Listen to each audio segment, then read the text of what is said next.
Welcome in everyone to Dig on America, a socio-political podcast where every week we give you the dig on U.S. history, politics, policy, and sometimes pop culture.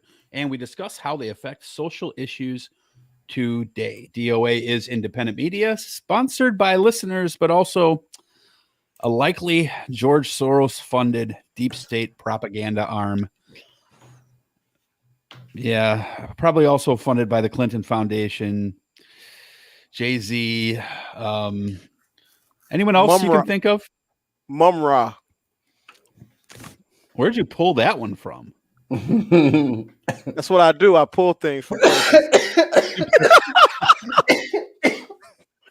Cocaine is a hell of a drug. He pulls things from places, ladies and gentlemen, and that's the show for the day. So there you go. See you next week. Okay. First things first. I think we say I think we pronounce his name Quintal. Is the gentleman that we hired to do Quantal. I'm not sure. Quantal. Trust me. Trust you? Why? Why should I trust you to pronounce someone's name that you've never met in person? You've never pronounced one name right in your entire life. This is true. But see, I knew what you were going to say. So because he's black, you automatically know exactly how to pronounce his name. Yeah, because I've seen fucking variations of that name my whole life. That is astonishing. Quan. Quan. Tal. Tall. Quantal. Trust me. I think it's Tylenol. Well, you will be wrong. You gonna fuck I around know how and to see pronounce this shit. white people's names when I meet them too. It's generally James, Phil, Boring. Frederick. Go on with your Laura, Phil. Or Mikey. Yep. Thank you, colonizers. Can we share that what we have behind us right now without taking all of us off the screen? Is there a way to do that to share give me a potential new logo here? Give me a second. Let's share with the listeners the new logo that's coming up. If you're on the audio, you're just gonna have to look. How about say what you mean share with the listeners? Online. The listeners can't see.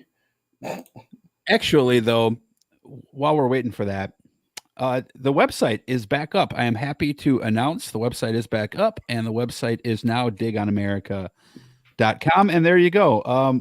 We just had it and then we unhad it. So there you go. There is a variation of the new Dig on America logo. That's Big Haas. I think he likes this particular layout the best of all of them. Big Haas, what are your thoughts on the new logo? What do you like about it? It pops. It has that je ne sais quoi to it. It has that bang. And then in the background, you got the old glory waving in the background. It's not bad with that cigar smoke kind of feel to it. It's looking a little bit hazy.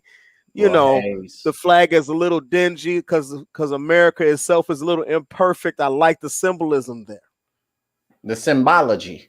It's the symbolic nature of the imperfectness of the flag that parallels, it correlates, and if I say digest with the jogotization of America as an essence, as an existential cobbler to society.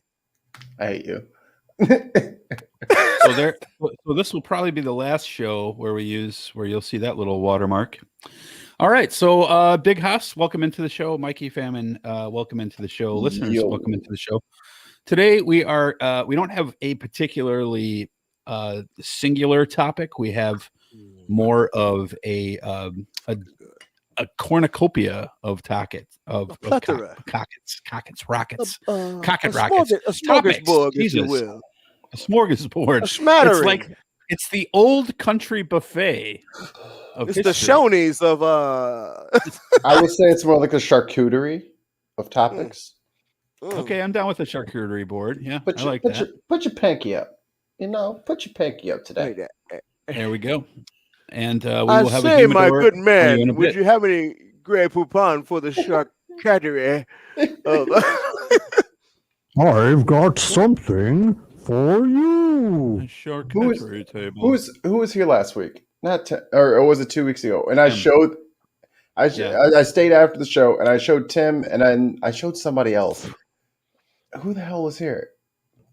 Was it Herfcast? I think it was Brian from Herfcast. Might have been. Yeah, and I showed him. No, he knew it because he's from the area. It was somebody who wasn't from Chicagoland. And I showed them all three of the Eagle Man commercials. They're like, "What is this?" And the best is the one with Mancow and Irma, and then we talked about Mancow and how Mancow decided he was going to go all right winger around 98 or so. Yeah, it's when he went crazy. Yeah, but so we're going to talk about a few different topics today as far as history goes. But real quick, I just want to see, did you guys see this? You guys see, because it's Pride Month. So did you guys see this story where the pool Karen? Have you seen the pool Karen story? Oh, where two people were kissing and she went and told. I think it was two guys.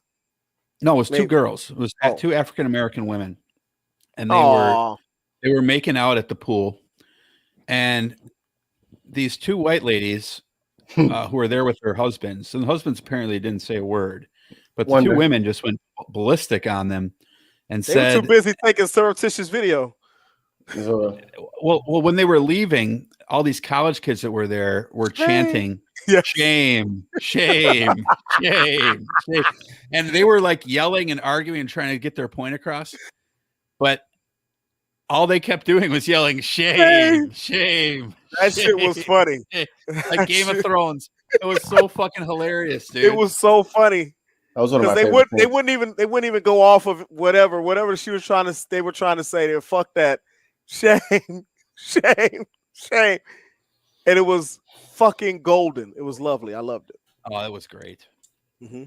That kind of exposes something as well. Like the non-white members of the LGBTQ plus family have it even worse because even still, even if you're gay, even if you're lesbian, you're still getting that added racial stigma on top of it. It's always the cherry.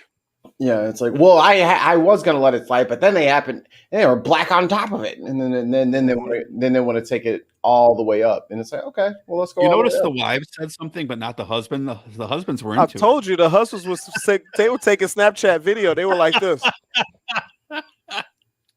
Look at this. Hey, let me take a selfie real quick. Brett, he's like, I'm gonna say, I'm gonna this shit, Brett. I'm putting Brazzers on pause this month. Right. I got my own Pornhub right here. You know what? Got to 1 hour showers. You know what, Mildred? This is disgusting. Let me record this so I can put this on social media. The neighbors need to see this. The neighbors need to see what the fuck's going on here. Henry, you still haven't posted the video to what is it called? My Pillow Guys thing. You haven't uploaded it to the My Pillow Guys social media site yet. Believe me, honey, it's been uploaded. No, you know what's I keep getting an error every time I do it. It's so crazy. You know these damn computers. I get a 404 error. Well, delete that trash off your phone. Okay. I did. Okay, it's off the phone already. Let me see your phone. It's already off the phone. I'm gonna pull that CD Lamb's girlfend thing. Give me your phone, CD. You ain't gotta worry about it. You ain't gotta worry about it being on the phone. It's not on the phone no more. Totally didn't email it to myself. No. It's not in my it's not on a thumb drive. Their defense, I would never do that. It's not in the cloud already. Delete the no, it's not in the cloud. It's on my personal laptop. Right.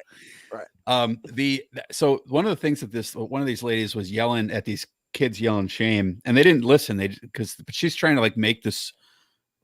She's what she feels is a salient point. Yeah, and she goes, "Do you have children? Do you think it's okay for children to see that?" And they're like, shame, shame, shame. But straight people kiss in front of kids all the time. What the fuck? That's. I'm glad you said that because here's what I want to do. I'm tired of people saying you want to kiss. They don't want to see like gay kissing on TV and stuff like that. Oh no, yeah, let's do that here. Oh, beard, gross. Hey, the wife likes the tickly beard. You're too spiky. But like, gotta put that yo-yo they always talk about how I just don't want them to do it in public or that sort of thing. Like if I were, let's pretend for a minute that I'm gay, Jason. I am gay. So when I was a kid, I saw straight people kissing on television all the time. I saw straight people kissing in music videos. I saw straight people kissing at church, at concerts, in my family. Yet somehow I still became gay. Right. So that's the devil. How is it that someone would have the rational thought to think that because my 4-year-old sees two gay people kissing, that they are going to automatically themselves be more prone to becoming gay had they not seen it? There you go, trying to be rational again. Now, I will tell you, like, I'm not a huge fan of people getting like overly affectionate in public, regardless of who they are. Right. But that, so I don't know what level these gals were doing it, but I also know for a fact that it was because they were gay, because the women said that they were. It was because that was what it was. They said it with their mouths. Do you think kids should be watching those two women kiss? Sure. Because when they see it, they realize maybe it's kind of normal. Right. And then they don't think you're a weirdo when they meet someone in their life who is that way. Right. And then they treat them like a human. They treat them like a human. Right. This shocking thing called treat people like humans. You can even treat people something better than human. Treat them like they're none of your fucking business. How about that? Treat them like tons of mice. treat them like it's none of your business. Just mind your own business. That's a full-time job. If you all you gotta do is keep walking. Yeah. Keep walking. Come on, Johnny. Let's go. Well, CD and Aliman says he'd like to see us talk about Star Wars is better than Star Trek. But the funny thing is, if I were talking about Star Wars and you like Star Trek, God, I can't believe Dutch was talking about Star Wars. Now I have to like Star Wars.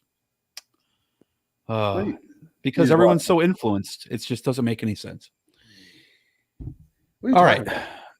I was talking about the same thing. You didn't stay with you got to stay with the flow, Mikey. Keep up. I lost it. Just because people do things or talk about things doesn't mean that they're going to influence you. And you see me eat liver, and all of a sudden you like liver. Makes no sense. So, I'll tell you what. Let's get into human livers. Yes.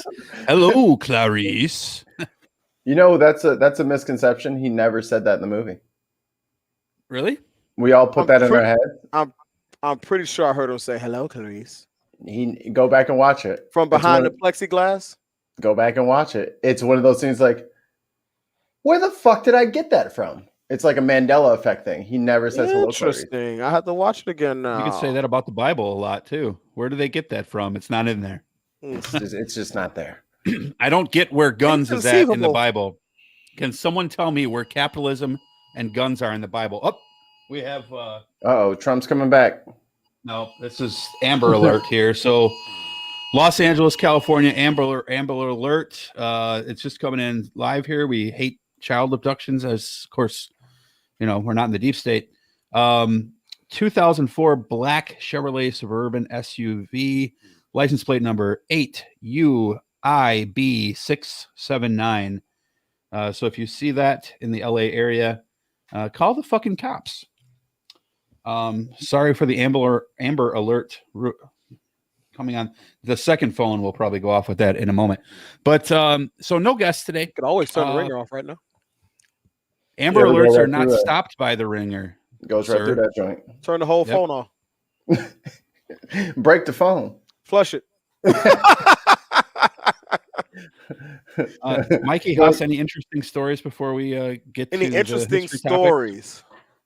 Don't just make something up from 4 years ago. No. There's one time at band camp. Yeah. Did you guys see that Matt Gaetz. I think it was Newsmax just released a random statement saying we will not be hiring Matt Gaetz. Oh, really? Shocker. They don't have a penitentiary outreach program. Right.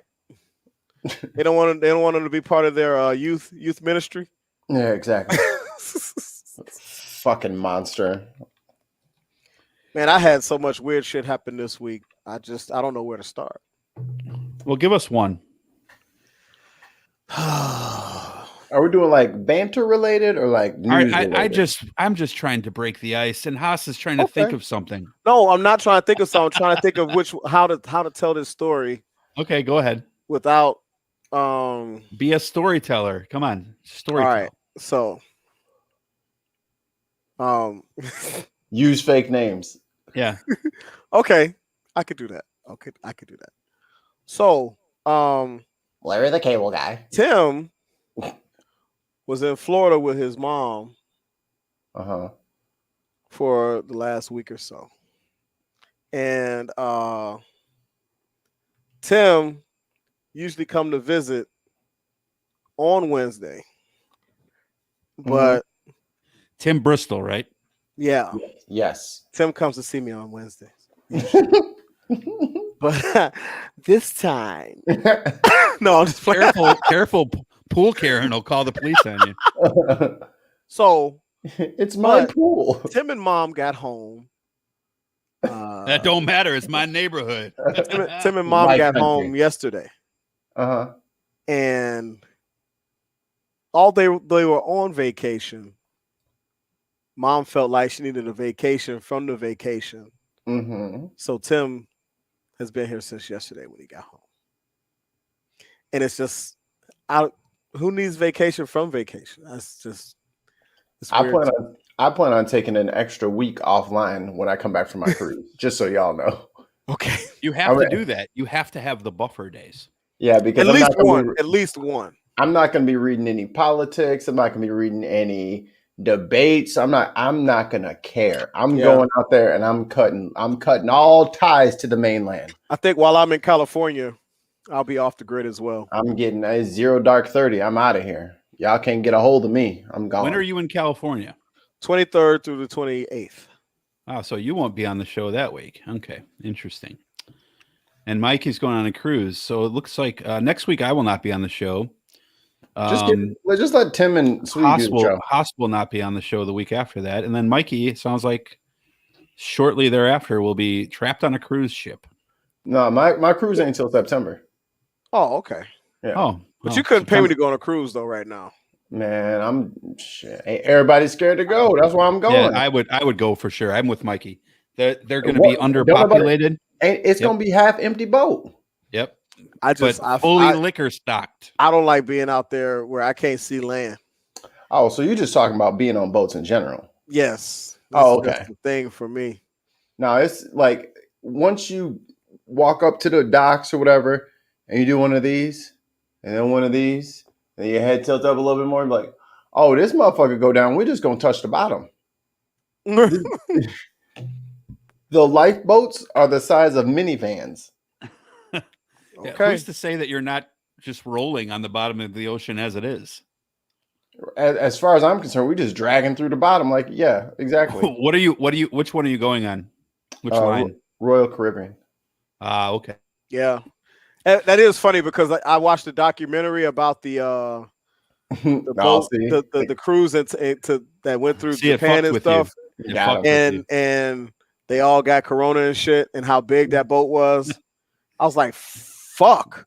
Did they all turn to zombies?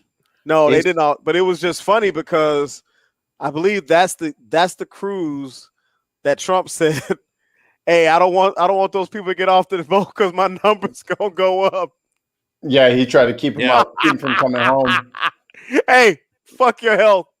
No. I don't want my stats to go up because I said 15 down to 0, bitch. What a complete and they still voted for him. What a complete fucking idiot. Damn. We got 15 cases now. Pretty soon it'll be 0. 300-some thousand cases later. 300 something thousand deaths later. 74 million people still went out and voted for this motherfucker. After it came out that he knew how bad it was and intentionally played it down. I like playing it down. And they still went out and voted for that fuck ass. In rant. They said, you know what? Let's do that again. I'll have 4 more years of that, please. We can't be having all these people get off of the cruise ship, because once they do, the numbers are going to triple or quadruple or times 11, because I'm very good at math, so I know I'm right. I've got a big brain. Very big brain, very bigly hands, as you can see. They're very, very bigly hands. And when we don't want bigly, they're very big for a 6-year-old. We don't want bigly Corona numbers. It's Chinese. They brought it here. Let's keep it back there. Now, hold on a second. Now that brings up something I want to talk about. How long? Yes. How long do I have to acknowledge someone's college achievements? That motherfucker went to college 45 years ago. Hey, for free. And got a bachelor. Like, your bachelor's from 45 years ago don't mean shit. Like, if you haven't continued your education and have stayed in the field, your 45-year-old fucking piece of paper. Yes. I mean, a hill of beans. If you got a piece of paper and some of your college professors say you were the worst student they ever had in the class, man, I think that tarnishes your little piece of paper for a while. Who told you to talk to my professors? Hey, you know, when Trump was in college, they reached out to us. Pascal wasn't even around in mainstream use yet. Pascal, whoa, you went. They didn't even have DOS systems, hadn't even been invented. That's what I'm saying. Like, dude, you went to not even basic. He had electricity, and that was it. Barely. No, you had lights. He had electricity and racism.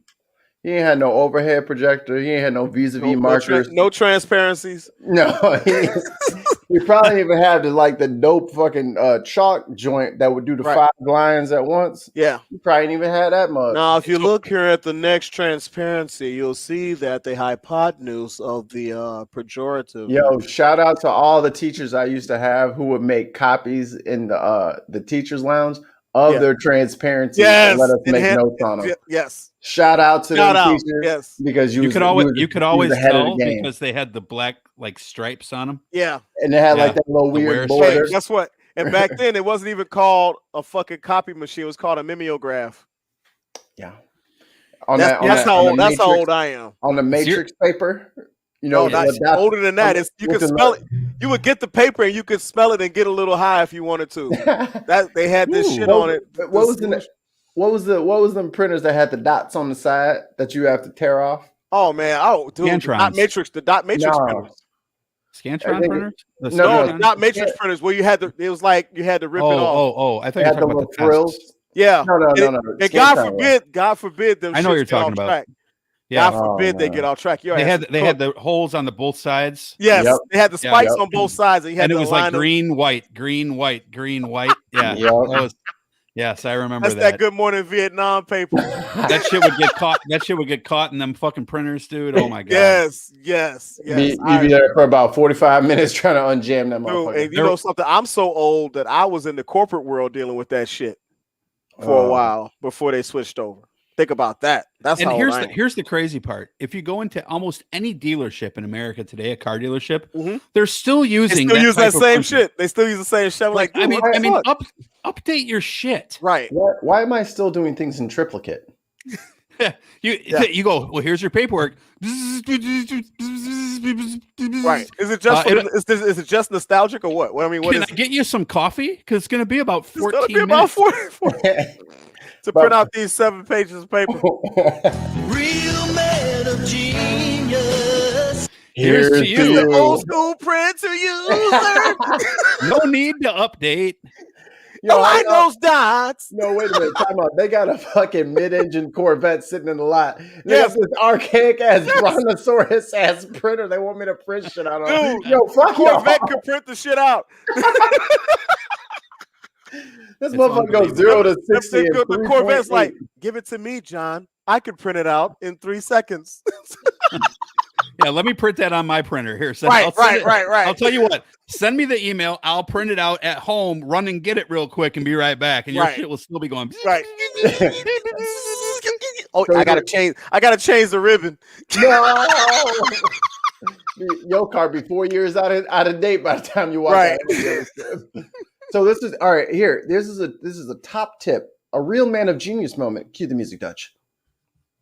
Real man of genius. You ever been mindfucked before? What you're gonna do now, guys, when you go buy a new car, you know their printer is ass.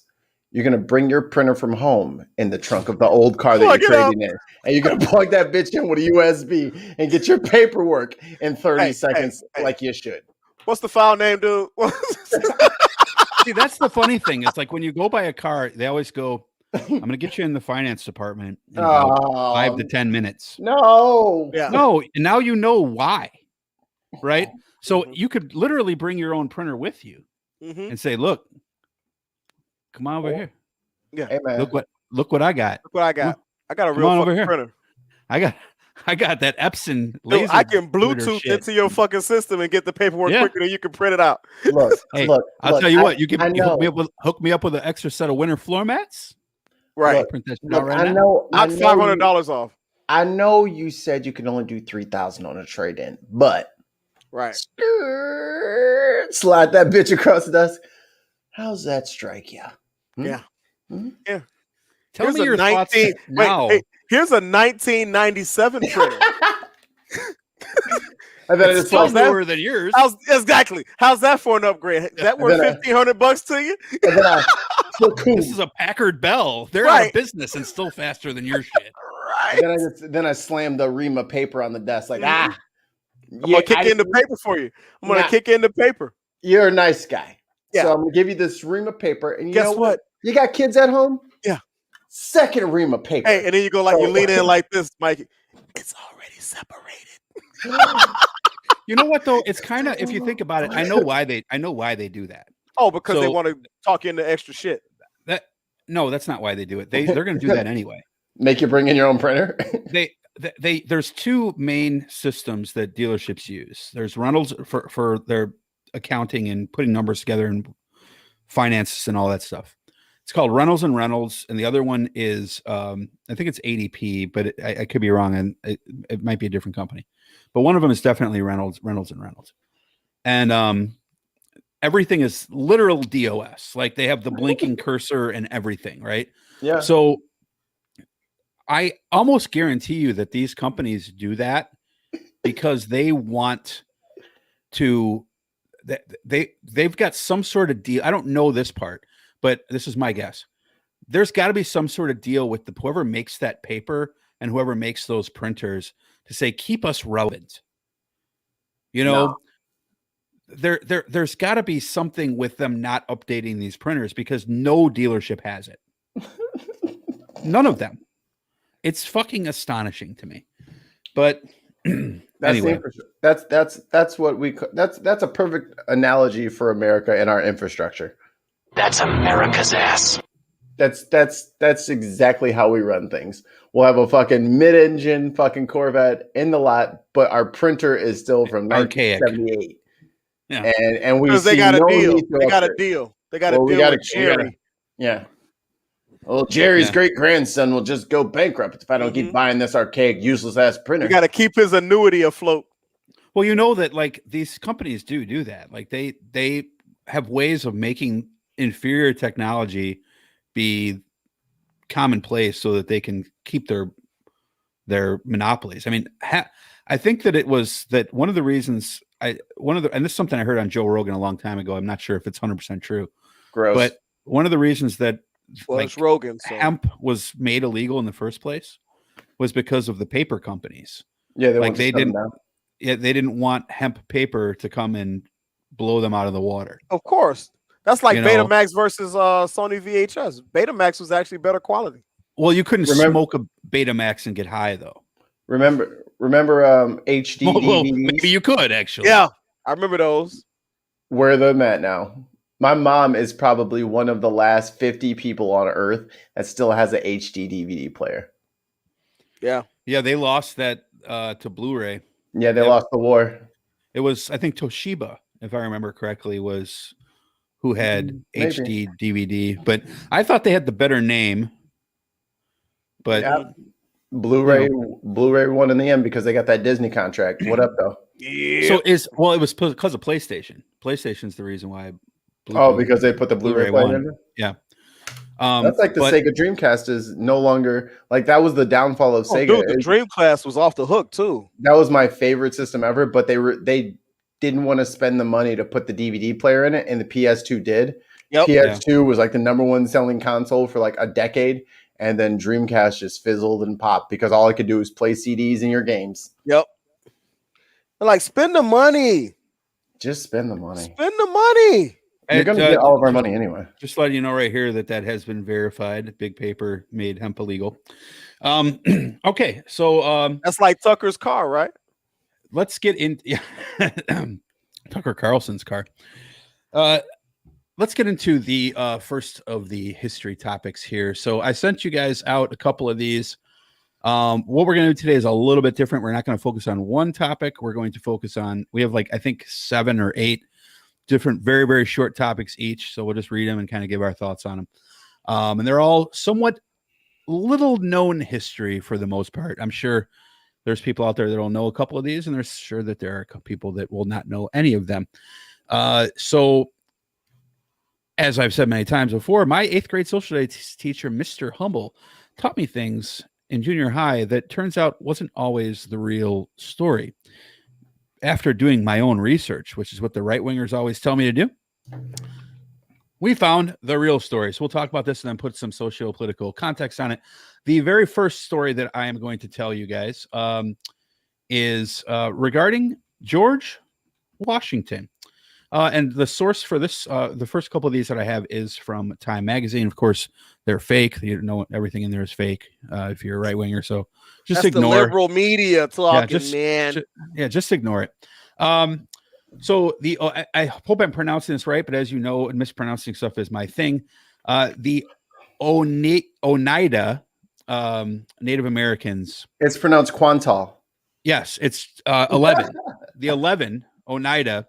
So during the Revolutionary War, the Oneida allies of the Revolutionary Army walked hundreds of miles from their homeland in what is now upstate New York to relieve the famine at Valley Forge during the winter of 1777-78. They carried hundreds of bushels of white corn on their backs. And once in George Washington's encampment, they taught the revolutionaries how to prepare it so it was edible, and thus saved the starving army. But the role that tribal nations played on the side of the United States during that conflict, and by extension in every subsequent one, has been largely ignored.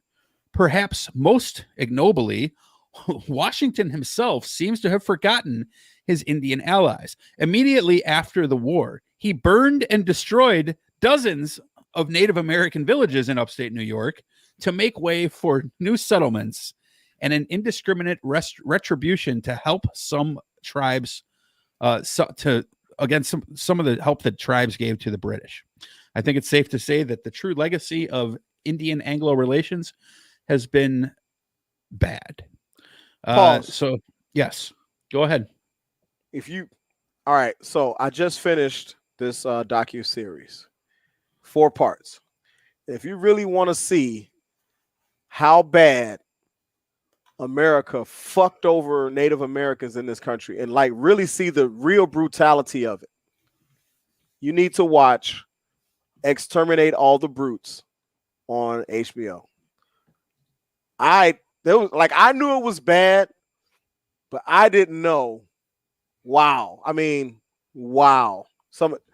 They listed all of the treaties that were signed between Native American tribes and Americans, and how many, and every one of them was broken. Every one of them was broken by the American side. There's no fucking honor in what they did.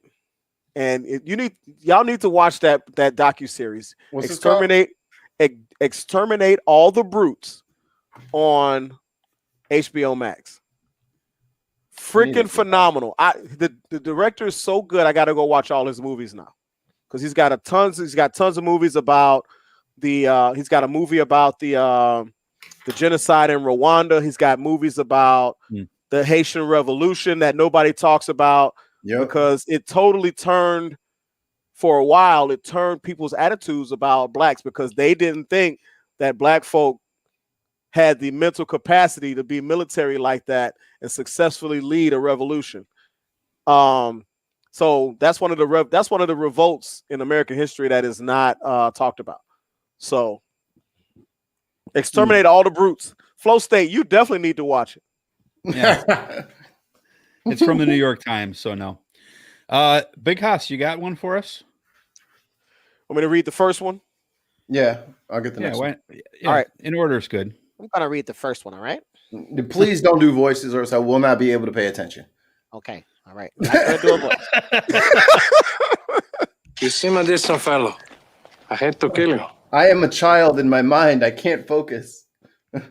In April 28th, 1832, African-American writer, Flow State just left, and lecturer Maria Stewart spoke before Boston's African-American Female Intelligence Society, becoming the first American woman on record to speak about politics to an audience comprised of both men and women.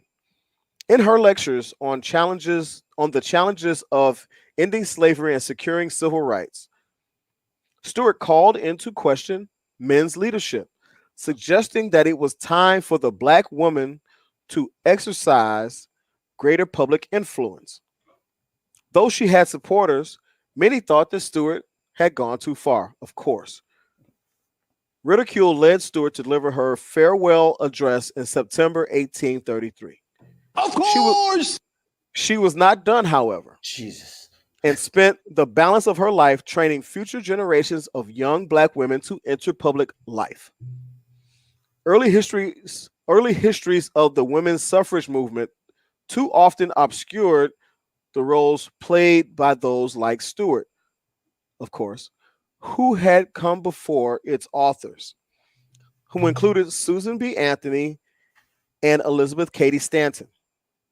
Their version was long accepted as authoritative. Historian Marilyn Richardson revealed a new story when she recovered Stewart's legacy for us in her 1987 book, Maria W. Stewart, America's first Black woman political writer. Stewart's 1832 speech remains a lesson for us today as we witness the rise of a new generation of women of color in politics. They are Maria Stewart's daughters. Yeah, I never thought I'd see a black person in the presidency or vice presidency.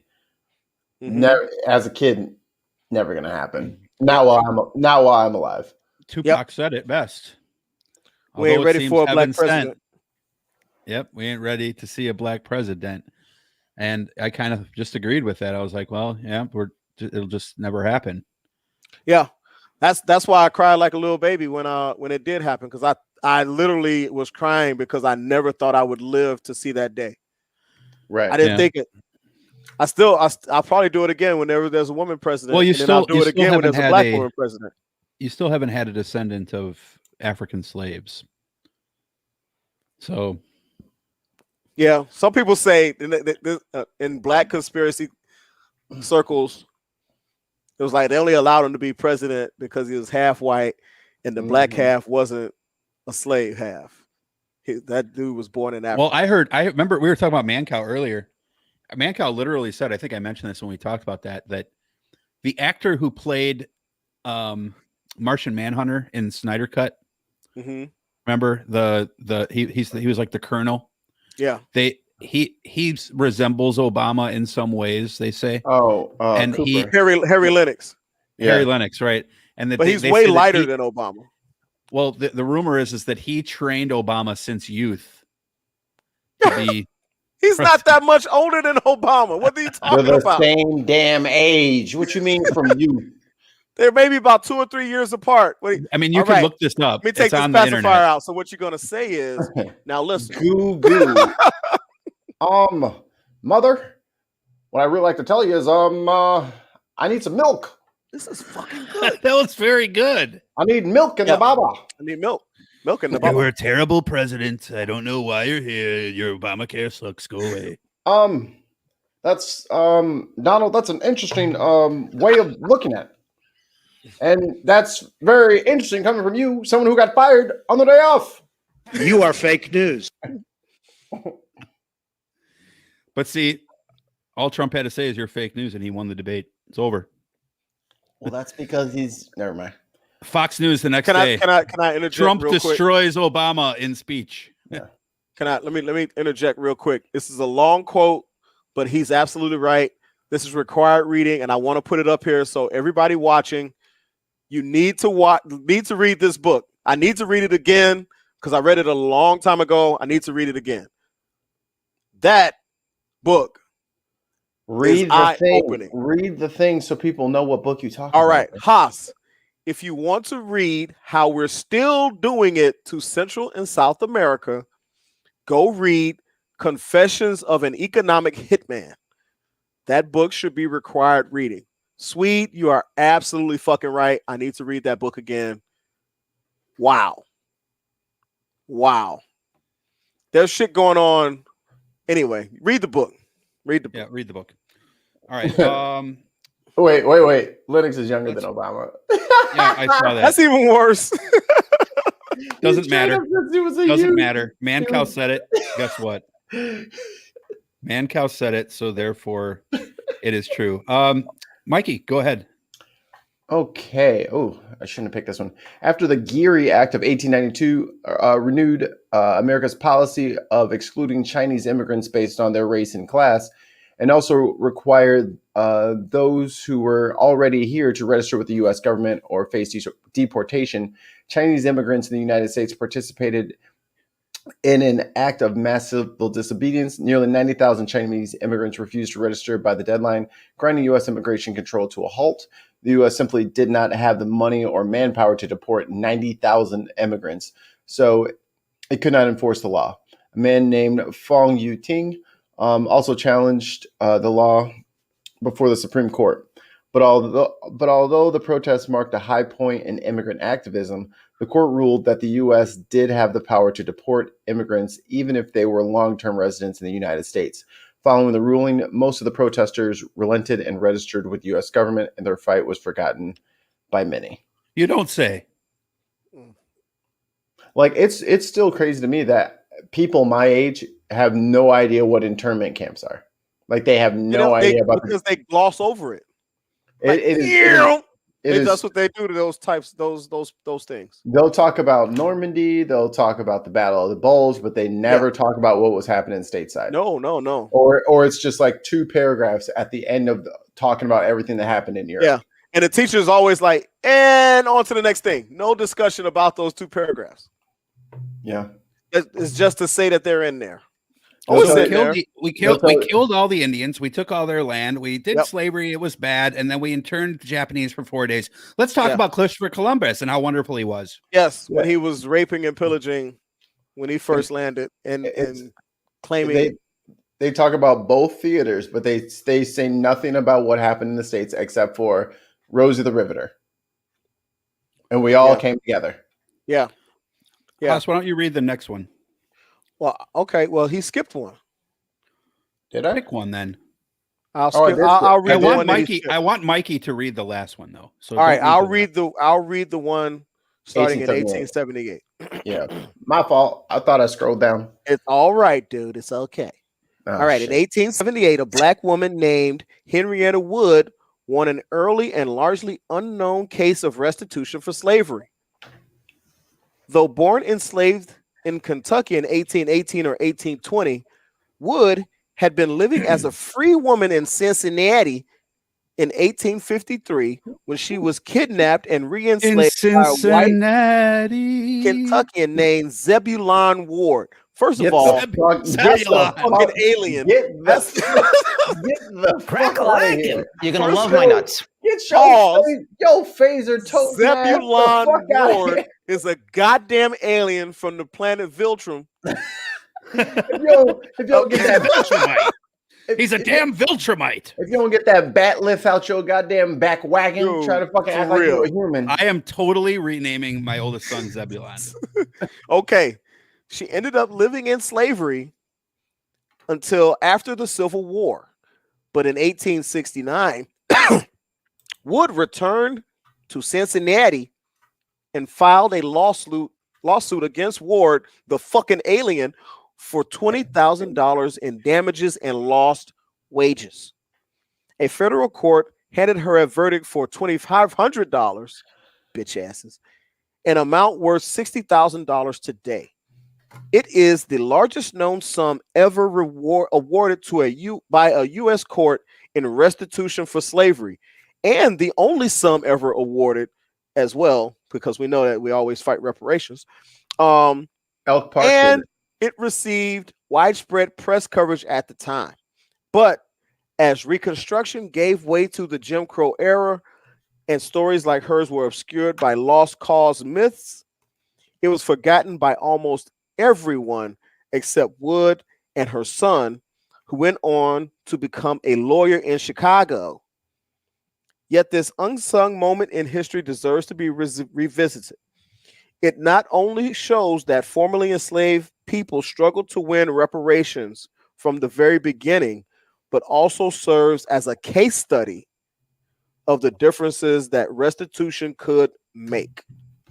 Facts, because economy is power. Economy is power. I'm trying to figure out Change people's economics, you change their outcomes.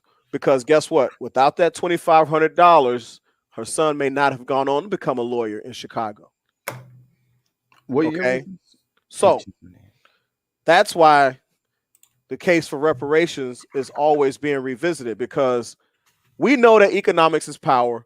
They know that economics is power, and they know that they don't want to give that power. So that's why there's such a fight against giving up them economics. Even though if you read the black tax, you can kind of get an understanding of just how much money was pumped into the American economy for free by slaves. And you can also see how those dots connect up to and including present day black taxes that are paid.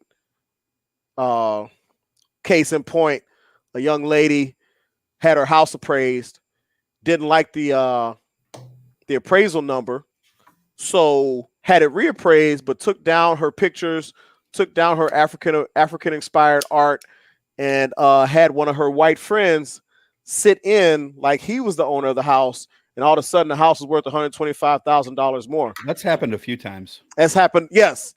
Yeah, there's been multiple news reports on that. I just wanted to call that one because that's one of the most recent ones in the last couple of years. So that she got $2,500, but she thanks, sweet. Thank you. $58 trillion in stolen labor value in today's dollars in slavery alone. That's not even he's not even including Jim Crow and Reconstruction and things like that.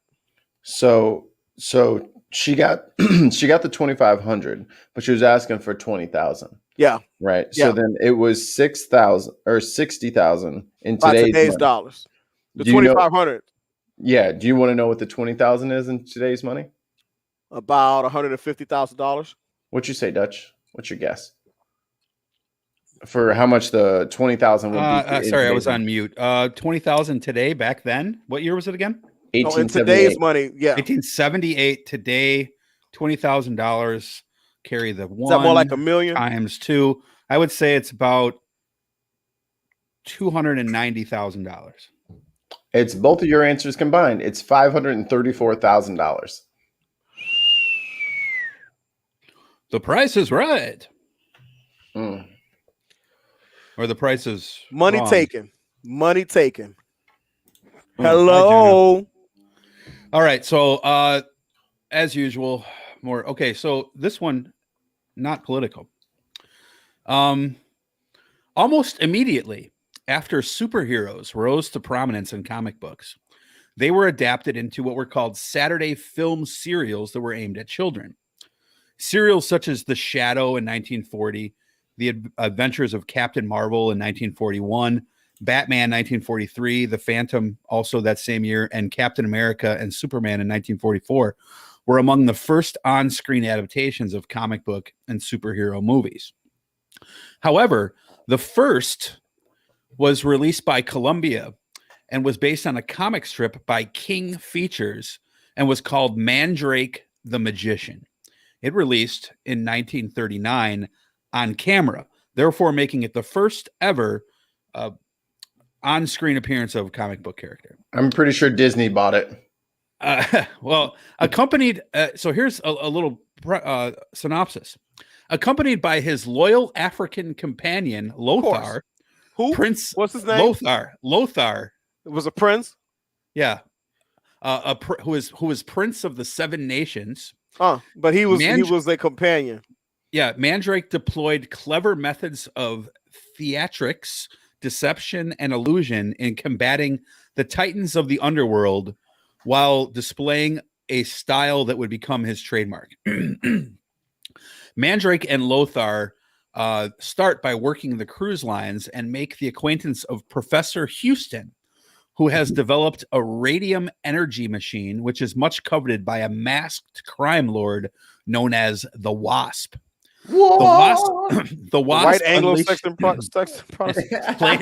played by the guy who was in 40 something. What's the actor's name who plays the Wasp?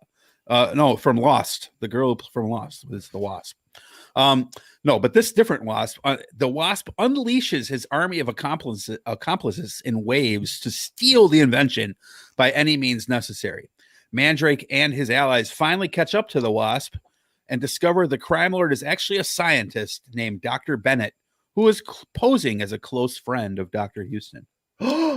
Sporting a fashionable black top hat, scarlet-lined cloak, and trim mustachio, Mandrake was a master of hypnotism and misdirection with a razor-sharp mind and sparkling wit that always made him the smartest guy in the room. Played by Hugh Laurie from House. Accompanied in many missions by his alluring wife, Princess Nardana of Kakagangi, and the aforementioned hulking manservant Lothar. Now it's a hulking manservant instead of a prince. God damn. He was a prince of the Seven Nations, but later became Mandrake. He later aspired to become a hulking manservant. However, Lothar does have the distinction of being the one of the first black comic characters in the history of comic books. So, with comics being all the rage these days, a little history on the first one for you. There, what do you think of Lothar's fall from grace from the shores of Wakanda to the standard operating procedure? Standard. No matter what your station might be elsewhere, when you're paired with, the caucasity, you are instantly, placed in that subservient type of and it's conditioning. That's just conditioning. You're muted. Conditioning is key. Dutch is muted. There's so much stuff that's just conditioned into America. That's why I kept talking. I didn't. I'm talking on mute. But you got to remember, and this is something that the MAGA people tell you all the time. Remember, they're lucky to be here. They're lucky to be here. We'd be living in mud huts if it weren't for the benevolent enslavers. Man, give me a mud hut tomorrow. Here's the joke for you. What's the number one promotion that all princes in Africa hoped for? To be the hulking manservant of a magician. Yeah. Yeah, let me leave Wakanda so I can be fucking Cap's fucking sidekick. Yeah. And here's the thing, like people today, I see it all the time, still today, 2021. oh, you guys would be living in mud huts if we hadn't taken you. And then you know what I do? I, in response to those comments, post pictures of Ethiopia, Ghana, and other African countries downtown with their skyscrapers and shit. I'm like, I wish I had a mud hut like that, or their mansions in their residential districts. These beautiful homes that are in these countries, and there's a ton of uneducated people that sincerely believe that everyone in Africa lives in prehistoric mud huts and shit like that. Seriously, to this day. Or when they show like shanty towns in South Africa and shit. Yeah, that's not all of South Africa. No, but they believe. Like, but that's when they show when they show like the kids with bellies full of worms and all that. Mm-hmm. That's from fucking murderous dictators that are propped up by Western countries. Mm-hmm. That's why those kids are like that in the first place. Right. Get your government under control so they can stop propping up these assholes, and then these kids won't be starving to death because our politics is getting in the way of them having a meal. Yeah, but go to Lagos. Yeah, go to Lagos and see what's up. But it's funny because even in Africa, if you talk about places like Cairo, they don't say mud huts. Mm-mm. Because even though it's in Africa, they're Mediterranean, they're Arab, they're different. Egypt is steeped in history. No, we don't even want to go down in archaeological depth, beauty, and history. I'm not going to talk about how the Europeans would be with all the knowledge that they stole from the Africans. Right. Thank God the Moors went through and gave all them Sicilians that dark skin that they got. Oh, the best line in any movie. The Moors. It's the truth. It was a joke, but it was the truth. And a lot of people don't know that the Greeks came and sat at the feet of the Egyptians to learn philosophy and to learn sciences and things like that. And then they didn't even stay long enough to get all the knowledge. They were like, okay, 7 years is enough. Let's go. Don't tell them about Kemet. Oh, yeah. They don't want to hear about that. They ain't ready for that. They don't want to hear about Kemet. They ain't ready. Cole Kmet, the tight end for the Bears. That's exactly what we're talking about. All right. Yeah, that's what I thought. Next one, Mikey. I think you'll enjoy that one. Last one.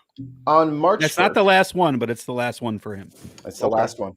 On March 1st, 1639, John Winthrop opened his diary in which he recovered the trials and triumphs of his fellow Puritans as they made a new life in America. Whatever the fuck that means. As the governor of Massachusetts Bay Colony put pen to paper, he began to recount a most unusual event that had recently caused a stir among the English immigrants. What could it be? Winthrop wrote that earlier in the year, James Everell, a sober, discreet man, and two others had been rowing a boat in the Muddy River, which flowed through swampland and emptied into a tidal basin in the Charles River, when they saw a great light in the night sky. Oh, shit. When it stood still, it flamed up. Yes. And it was about 3 yards square. It was Mark Hamill. It was the ghost of Obi-Wan Kenobi. It's the ghost of fucking Montgomery Burns. Glowing with radiation. I bring you love.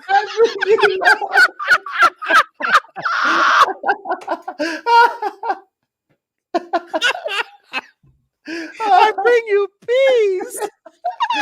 Oh my! Oh Jesus Christ! I need to go watch that episode again.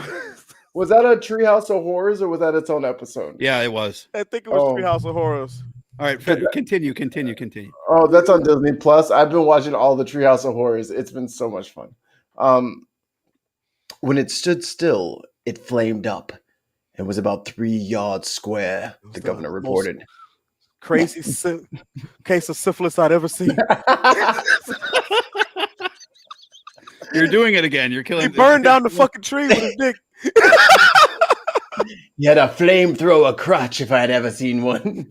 This is why they made sure to say that he was of sober mind. But yeah. All right. Sorry. When it ran, it was contracted into the figure of a swine. Goddamn syphilis. Yeah, that sounds just like you contracting shit. That's definitely syphilis.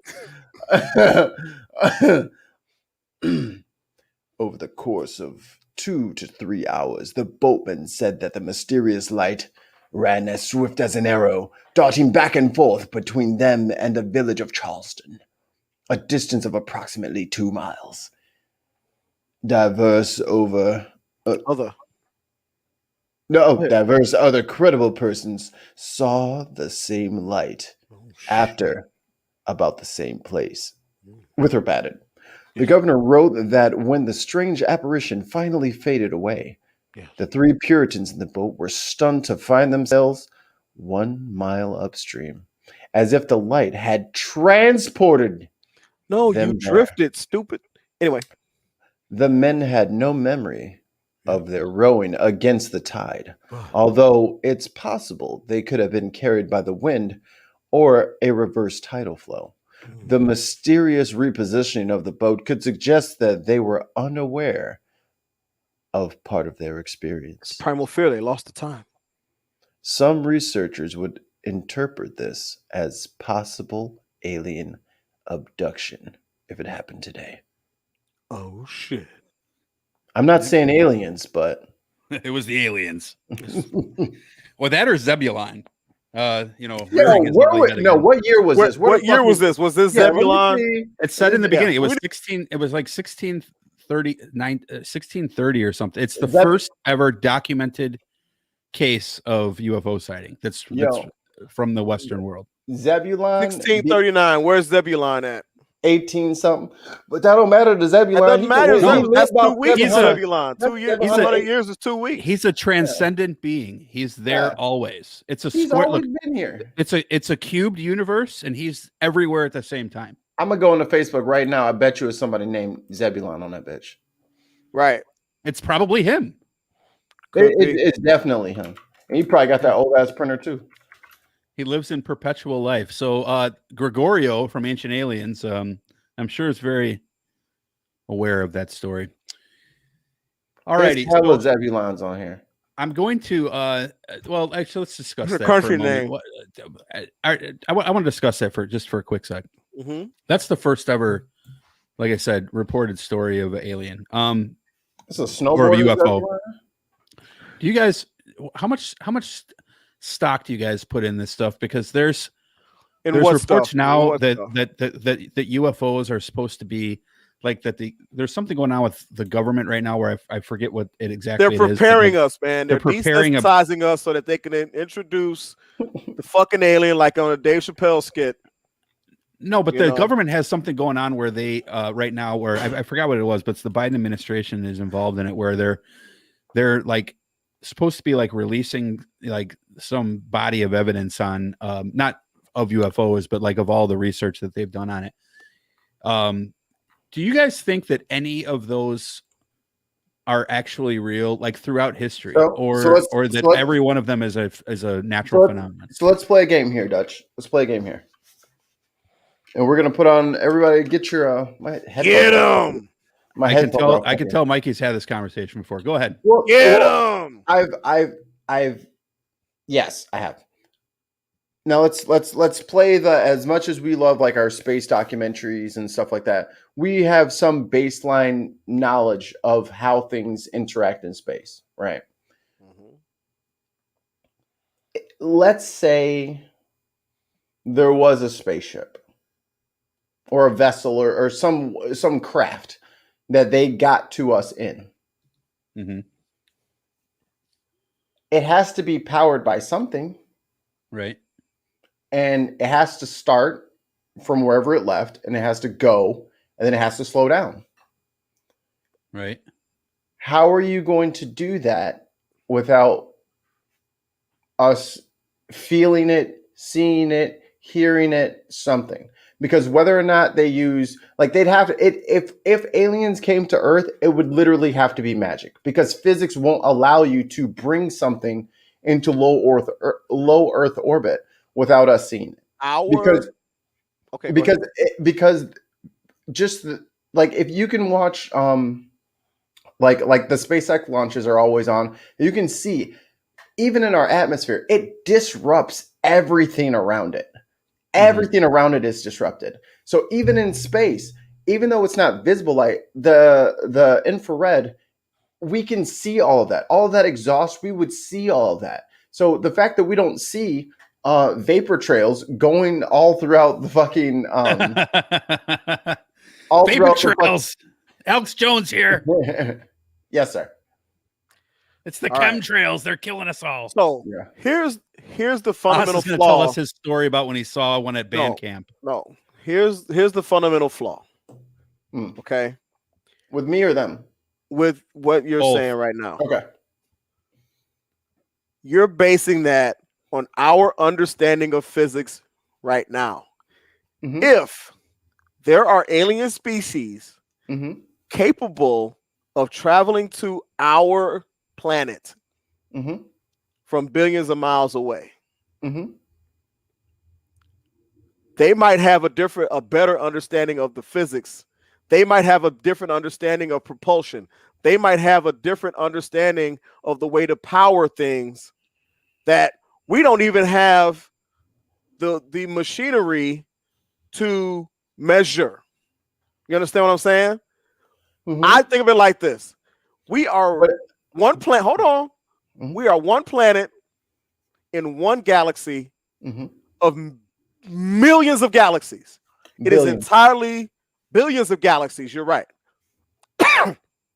It is entirely the penultimate example of narcissism and arrogance to feel like we are the only ones here. I believe it's the opposite.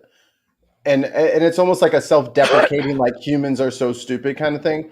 Physics is physics is physics is physics.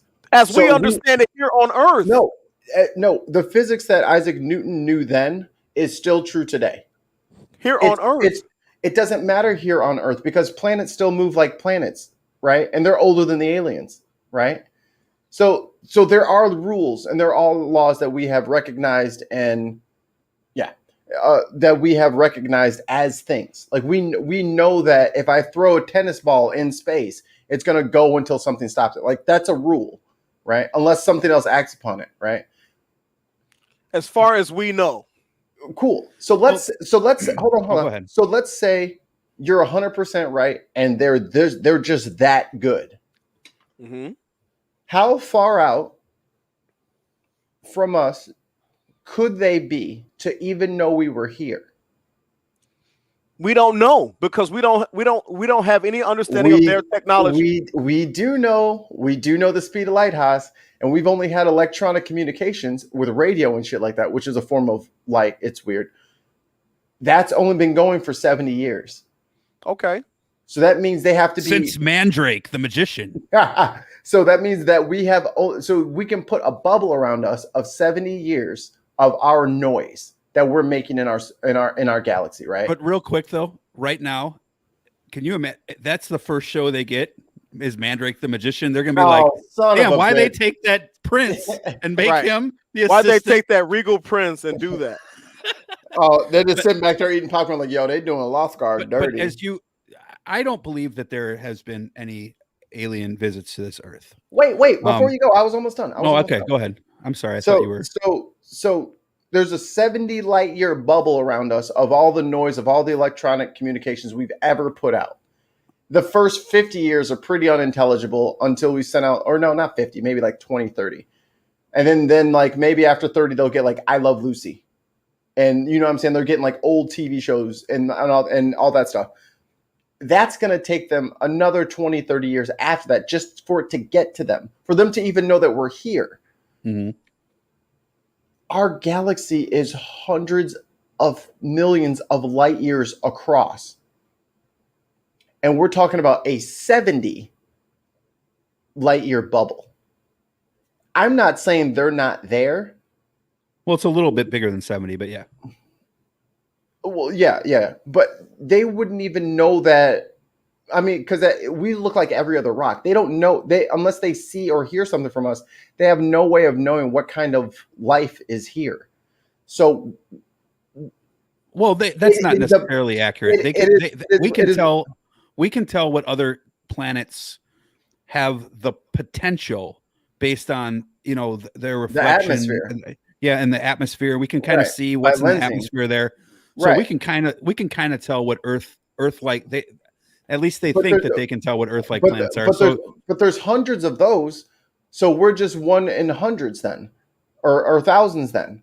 Sure. But they also have to be close enough to even be, what I'm saying? They'd have to be close enough to us to observe us, to know that was the case, to see that we have a nitrogen oxygen mixed atmosphere. For them they have to be a certain distance to even know that kind of stuff. That's still pretty far out. And even still, what they're seeing, if they're 100 million light years away, it has taken 100 million years for that light to get to them. So they're going to come here looking for pristine rivers and fucking, what I'm saying? They wouldn't even know that we were here because they're so far away. They'll still think all the Native Americans have all this great land they can come steal. This is before people. This is before life. This is just Earth. Right. So if they came, we would see it. You can't be that large of a body in space and not make some waves or leave some sort of trace for us to notice that you were there. I'm not going to push back on that because that's probably, although I think that you could come up with technology that would mask the effects on our atmosphere or counteract them in a way, with a little bit of ingenuity. So when a spaceship, when any matter, the way that I understand it, and I'm not an astronomy guy, but the way I understand it is the closer that you get to the speed of light, that basically time obviously starts slowing down, but once you hit it, something happens, and I forget what it is, but it's pretty cataclysmic. I think it stops. You can't. So that means that you can probably only, in theory, unless you are able to bend space somehow and fold it over each other, like with a wormhole. But you understand that's super theoretical. It's possible theoretically. Sure, I'm saying it's theoretically. But the energy to take it is more than all the stars in all of the universe. Well, that's why I'm getting to my point. So, or that's what I'm talking about with my point here. So, like, if they were coming here, they can only travel it. I would say somewhere around 3/4 of the speed of light would probably be about the maximum that they'd be able to travel at. That is so much energy to do that. To move a grain of sand that fast is insane. The numbers are insane. Well, no one's saying we're going to use Chevron fuel to do it. You know what I mean? But you can use gravity. We have the technology right now to be able to theorize that we can probably move in the next 100 years or so at about 30% of the speed of light. So, yeah, pretty sure. You'll have to look that up. But the Japanese scientists guy said this. So, but the point is this, that an alien civilization would have to be infinitely older than us. At least I would say 10,000 years older than whatever we have going on here on Earth. So you're cutting a lot of the potential planets out of the equation just from the beginning right there. So like 1 out of every 10,000 would be about that much older than us. So, you're looking at a very narrow band of potential candidates for aliens that could come here. Now it is possible, I suppose, that somebody could have come a couple hundred years ago before and not have been noticed by modern technology and radar and stuff like that, and have been basically just here. But maybe if they came from like Alpha Centauri or somewhere that's reasonably close, I don't think it's impossible. I just find it to be very unlikely because, and this is the thing that I think is probably the most salient, is every single alien that has been talked about has 2 arms and 2 legs and a head, or somehow resembles humans. And there is no reason to think that life on another planet would look like our life here in any way, shape, or form. They might have some tiny resemblance to us, but for them to walk upright and have a mouth and a downward facing nose, and breathing oxygen, to me is like, I don't know what they would look like. We create these images in our head. It's like when people die, Christians see Jesus and Muslims see, Muhammad. So it's, Indians see Krishna when they die. So people create their own realities when it comes to, what's the word I'm looking for here? Their mental delusions and stuff like that, and the crazy shit that happens to people. So I don't put very much stock in it at all. I think the odds that we have had alien visitors, I don't think it's zero. And I feel this way about like God too, right? Like it's not zero. So that I have the door open, but it's kind of, for the aliens, to me, it seems kind of low. And also you have to look at like, why are they here? Are they benevolent? What are they here to do? Why aren't they hanging around? Why don't they just rule us? That sort of stuff too. So, well, I feel like this because. Oh, the Prime Directive. I forgot. Never mind. They follow the Prime Directive. I totally forgot. No, I feel like this. And I believe in aliens. I believe that there are aliens. I believe they've been here. I believe they've come by here and said, oh, that planet's too primitive to make contact, so let's just keep going. I feel like this. If there was a malevolent alien race that came by this planet, they'll be like, okay, we can either A, take over this planet for ourselves, B, take these fucking primitive people and make them our slaves, or C, they are so primitive that they're not even useful as slaves on our planet. So, fuck it. Real quick, stop right there. Going. Thank God the British didn't have that technology. Right. Colonizing the whole galaxy. It is manifest destiny that we conquer space. But they get vaporized on planet E12. But I feel like you're on the space god. But I feel like you're kind of taking like American history and extrapolating that out onto space. And I don't know that that's like oh, you can't imagine what kind of technology you have. Is like, and to say that they would be exactly like the British is kind of like the same. You know what I'm saying? Right. Like and we're going from our lens. All of this is from our lens. I mean, all of the things that are possible. But I'm a very evidence and fact-based guy. If bodies move in space, we see things. Things move, things happen, things light up, things get dark, things get hot, things get cold. You can measure all of these things, and you can see all of these things coming. Don't tell that to my kids, because I scare the fuck out of them all the time. Let them say it. I just appear right there. Bang. Hey, what you doing? Where you at? Well, we only see things that affect matter. Like we can't see dark energy if it's even energy. We can't see dark matter if it's even matter. We can only see things we can only see things that reflect light. So like there could be an asteroid headed for us right now that's just coming from the dark side of the sun and we don't see it yet. So that's entirely possible. Dutch, you want to walk that back? Walk what back? The dark side of the sun?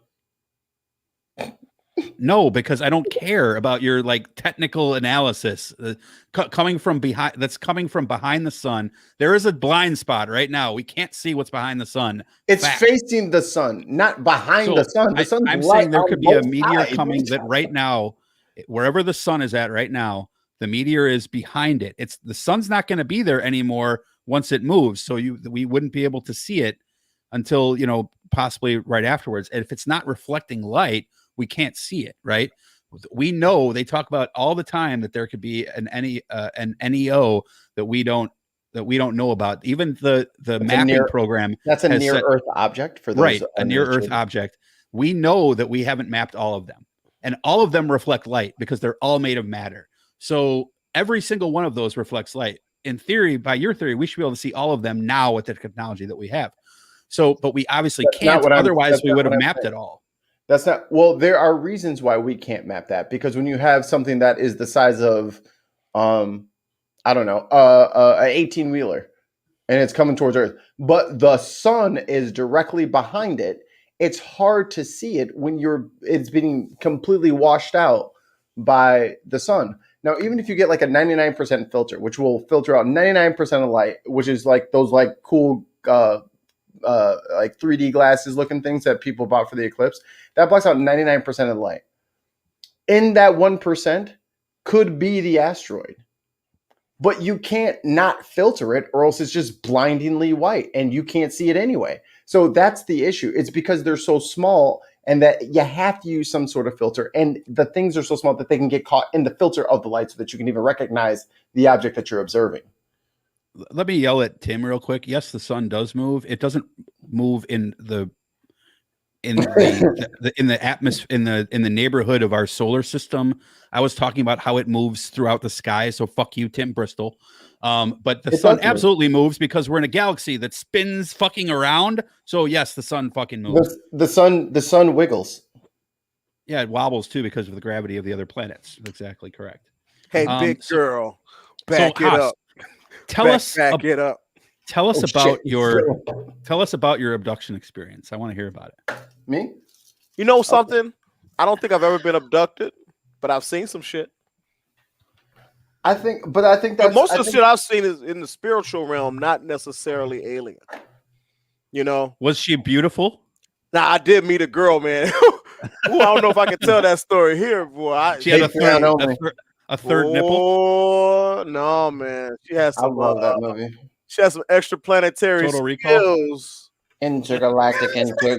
Oh, Jenna says she has a wobble. Oh shit! Wobble baby, wobble baby, wobble baby, wobble baby. Okay. Don't make me get billed. No, you're dead. No, let's continue to talk about this before we go to the last one, because the last one's not fun.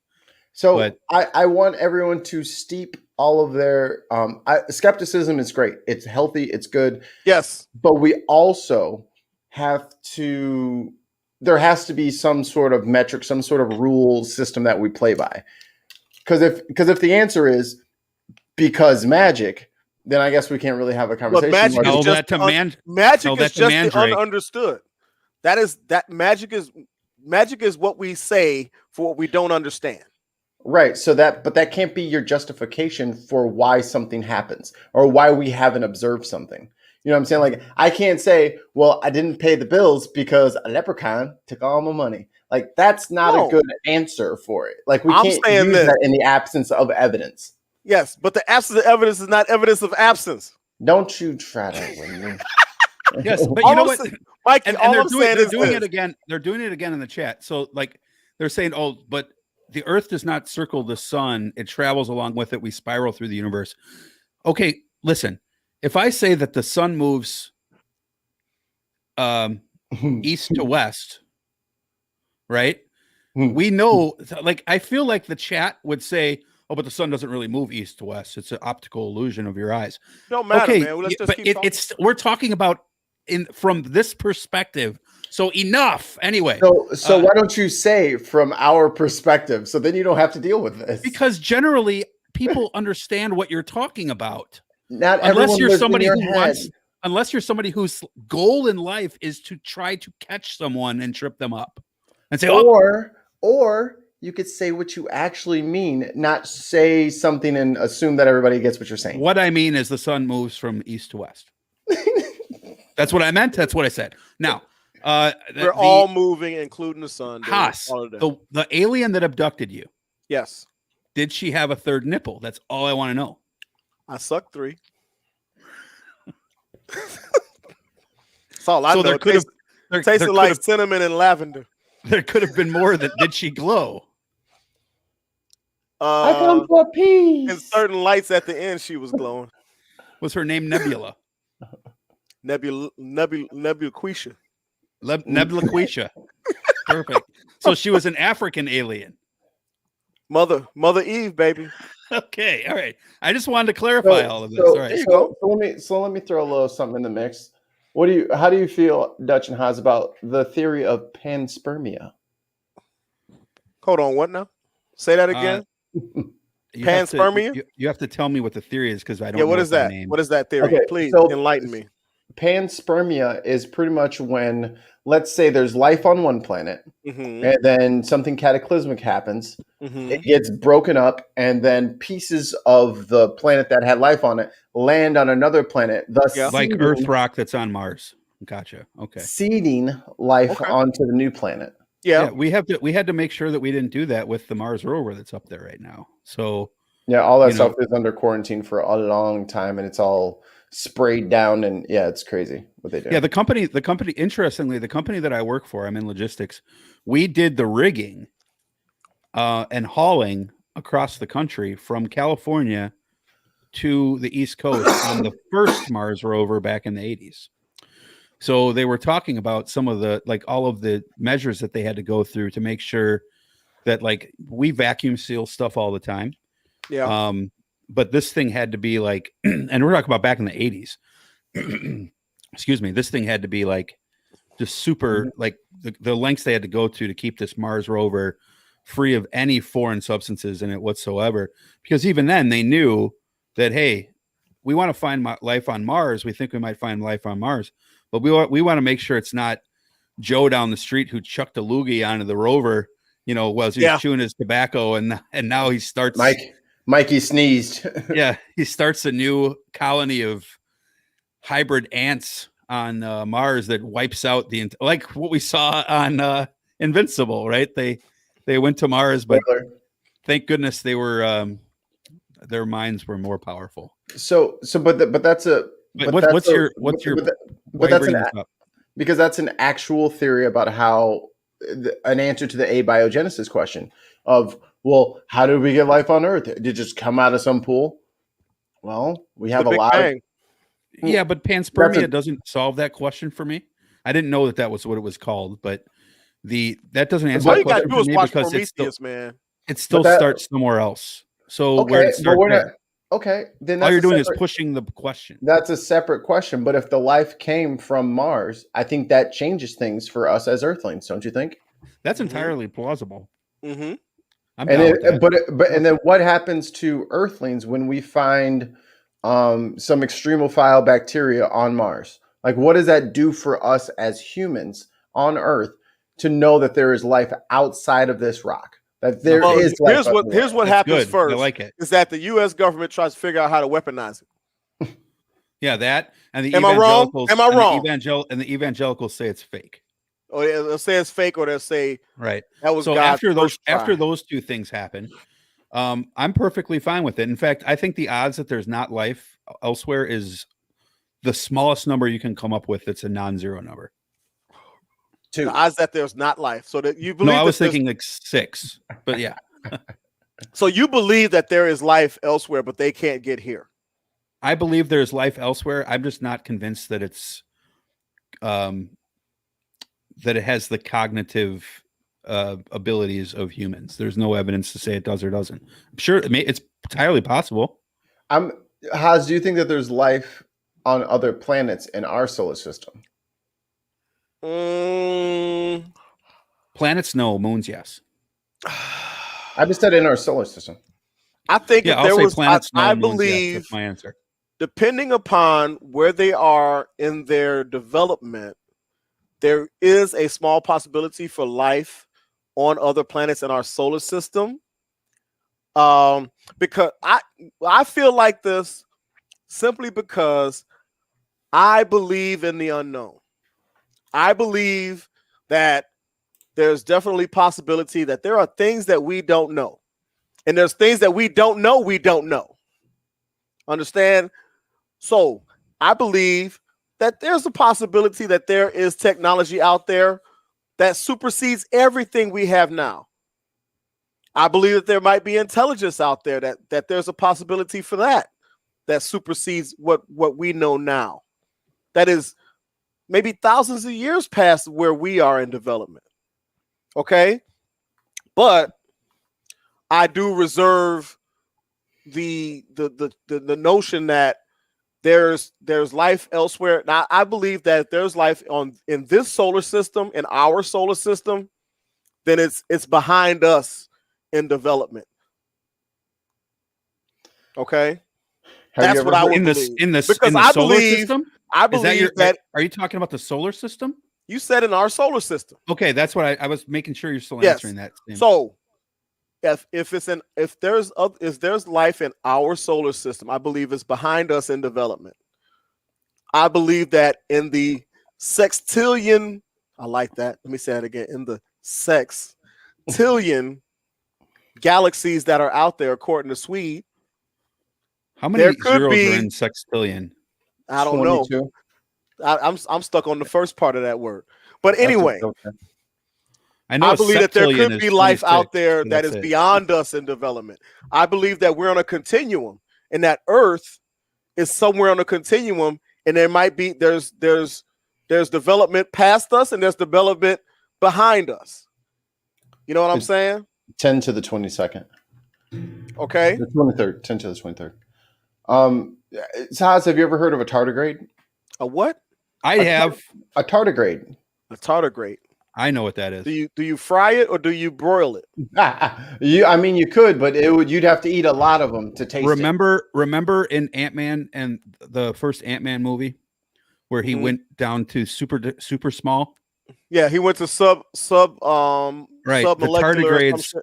The tardigrades were the little tiny animals, microscopic animals with the sharp mouth that looked like that were trying to eat him.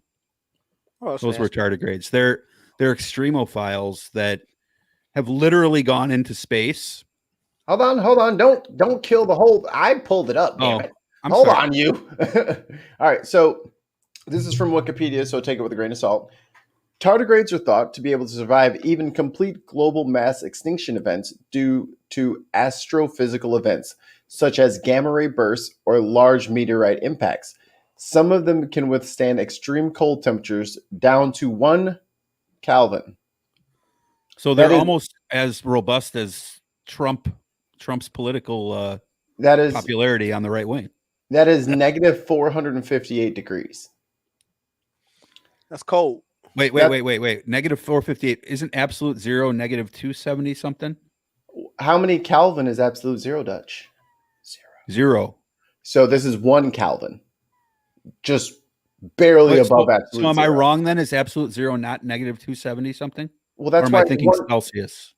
Negative 272 Celsius, close to absolute zero. Yeah, it's almost absolute zero. Yeah, but 1 Kelvin, like Kelvin goes from absolute zero to zero, yeah.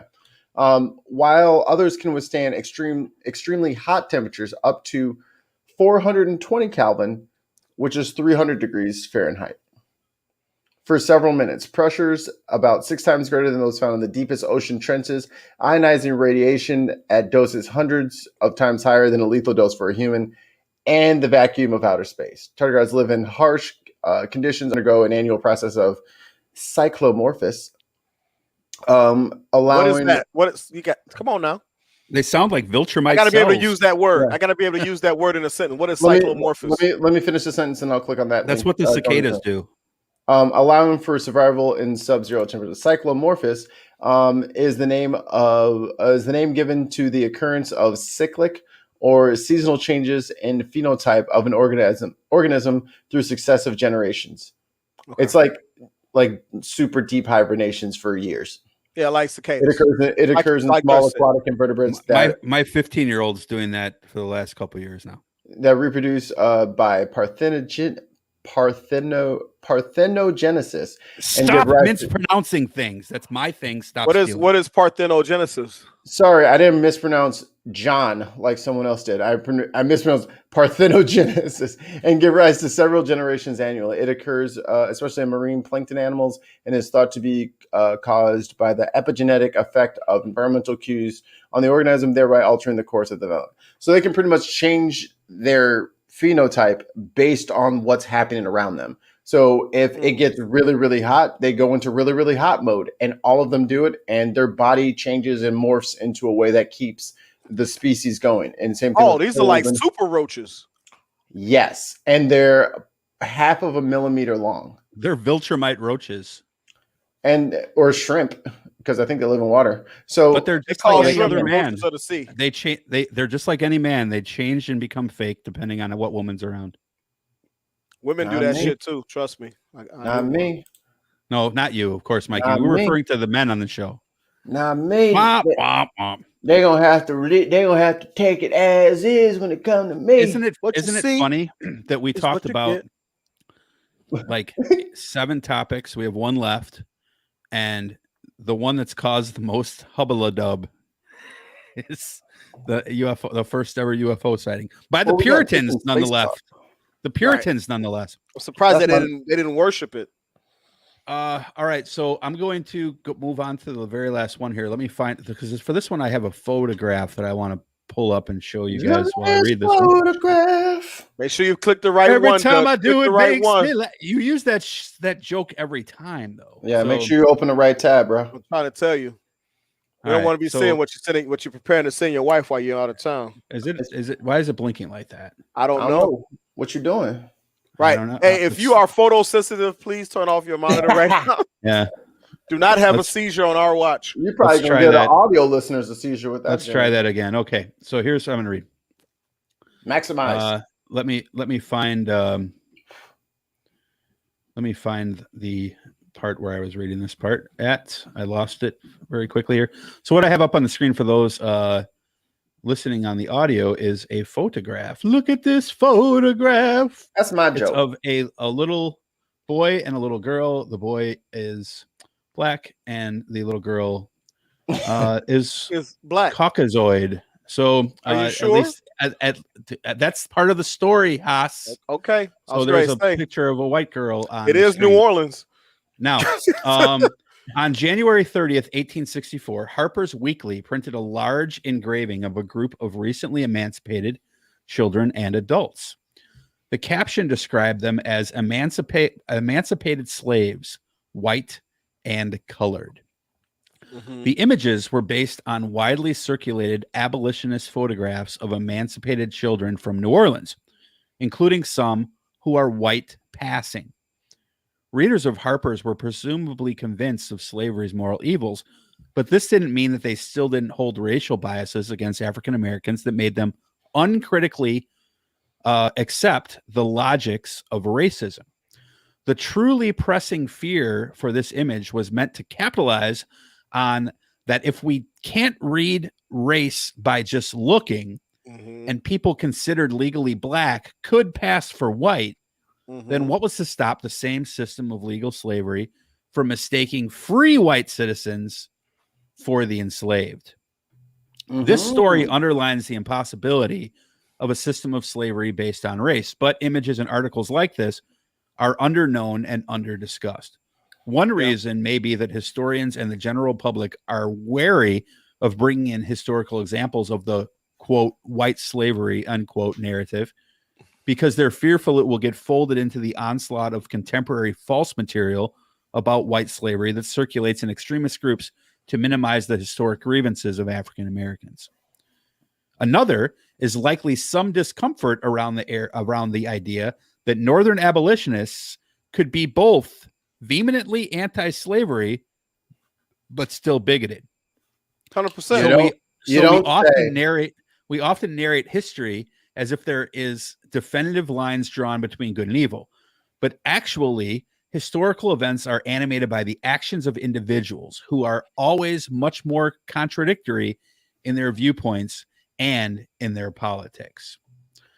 Facts. So, I mean, we for a long time,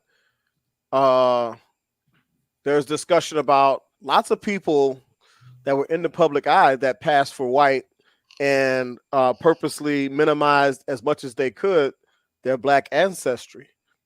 Like one Mariah Carey, for instance, for a long time, you didn't know. And then she finally, it finally came about that. Where was that? I was little. So was that? Yes, it was a long time ago. Oh, passing for white? I always thought she was mixed. Dorothy Dandridge did it for Dandridge did it for a while, for a long time. There's plenty of people who there's been movies made about people who left their families behind to go off to another state and start over basically as a white person at the age of 16, 18 years old. Rachel Dolezal. Oh, well, come on. Sean King. Now, Sean King is biracial though. Is he? He's never talked about. He's never denied his biracial lineage. And he even showed a picture of him and his half brother, because his half brother is like 100% white. And he showed pictures of himself as a young man, and you could tell this dude black. You ain't that young trying to be black. When you ain't. Why would you try to be black? Yo, people do things. I'm just saying. But you've seen Malibu's Most Wanted, right? Well, that's an obvious white dude trying to be black. Jamie Kennedy. Yeah. Real quick side point. How the fuck did Jamie Kennedy, how on earth did Jamie Kennedy pull the girl from the Ghost Whisperer? I don't even know who that is. I'll think of it in a sec. You're talking about Jennifer Love Hewitt. He's funny. How on earth? He is funny. Wins dude, every funny time. drops panties, dude. Funny drops panties. He ain't that funny. I'm telling you, he's not funny. He is that funny. He's not funny in what's it called? He's not funny in movies. But he probably be cracking her ass right the fuck up. Right up. Cracking her up and cracking her out of them drawers. Hey, I am not a handsome man. No, we know. But I have wit. I can hold an intelligent conversation.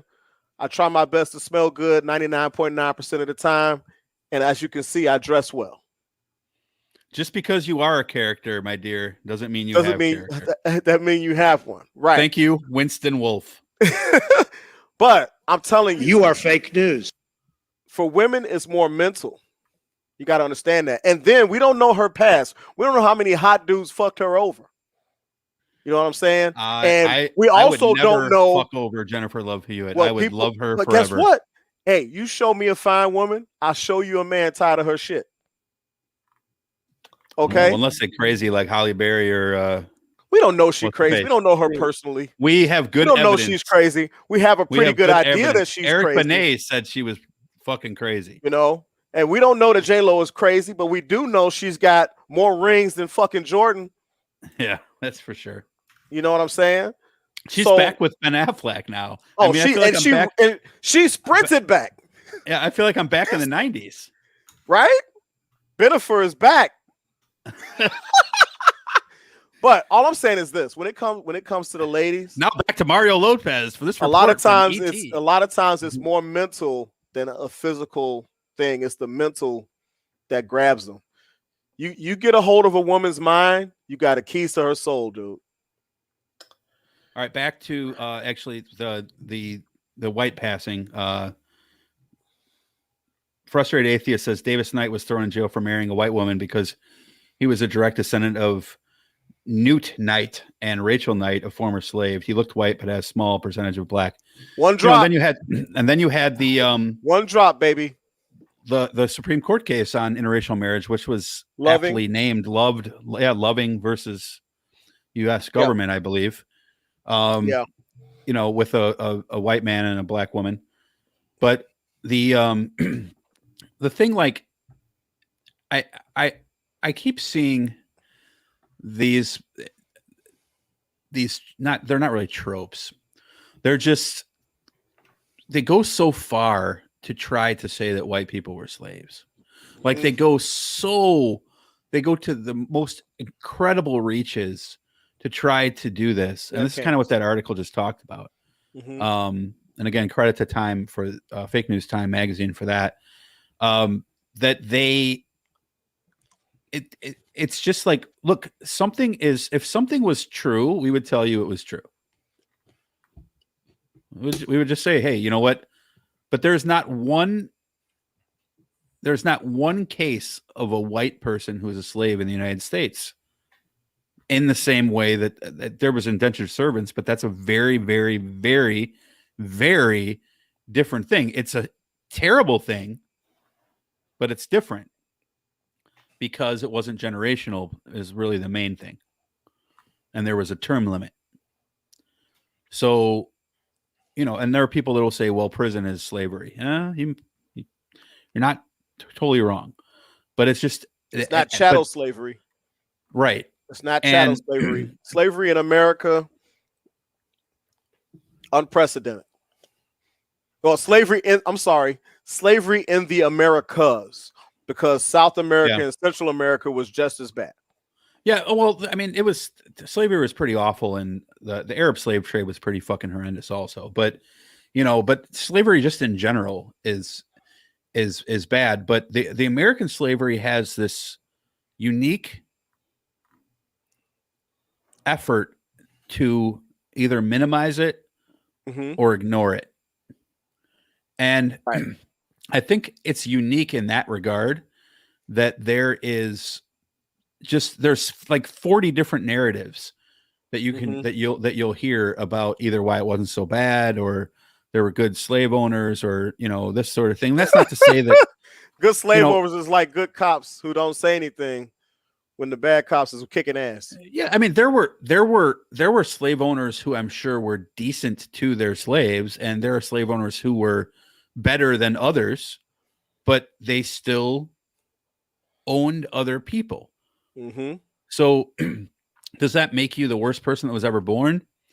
Maybe not, but it certainly doesn't qualify you for the Nobel Prize. Like so just let's call it what it is. Hey, dude did this thing. He did something that was fucked up. That doesn't mean that he didn't do 6 other good things. But you can't talk about that in an honest way without talking about the negative thing. Why do we continue to do this? I don't understand it. Right? Like they'll say, like, I don't think George Washington should be ripped from Mount Rushmore. I think George Washington did dozens of amazing things. He also did not so amazing things. So pointing that out does not make me hate America. So these pictures and stuff like that are I just don't understand the motivation between continuing to bring this up over and over and over again. It perplexes me. Just say, hey, you know what? It was what it was. This is the reasons why it was bad. These are the repercussions it has today. This person did this, and we should hold them accountable for it. Done. But I think that slavery only comes up in African American circles really when we talk about reparations. When we talk about systemic racism and things like that, we're talking about what's happening today. We're talking about what's happening contemporarily. When we talk about America and reparations, or America and simply acknowledging its original sin and not writing it as books, as slaves, as travelers who happily worked and shit like that in school books, that we're talking about accountability on those two. Tell the history correctly, and you have to address reparations for descendants of slaves. You've done it for every other marginalized group you've oppressed. You've done it for groups that you liberated from oppression. But when it comes to the people whose blood soaked this land and built your near monopoly and your economic base for hundreds of years, that allowed people, both Southerners and Northerners, to become extremely rich, there is always, oh, we need to study it. Oh, we need to research it. Oh, how are we going to do it? You figured out how to do it before? For many groups. What's the problem? Why is this such an issue to figure it out? And it's because the system still states, guess what? They don't deserve shit because of this. And that's the problem. Until this country recognizes that it was built on the backs of black people, the very same black people that they demonize today, and do something to reverse that and say, you know what? We figured it out before. Let's figure it out now, because we are who we are. They're not going to though, power. because but you just mentioned the keyword is economic power.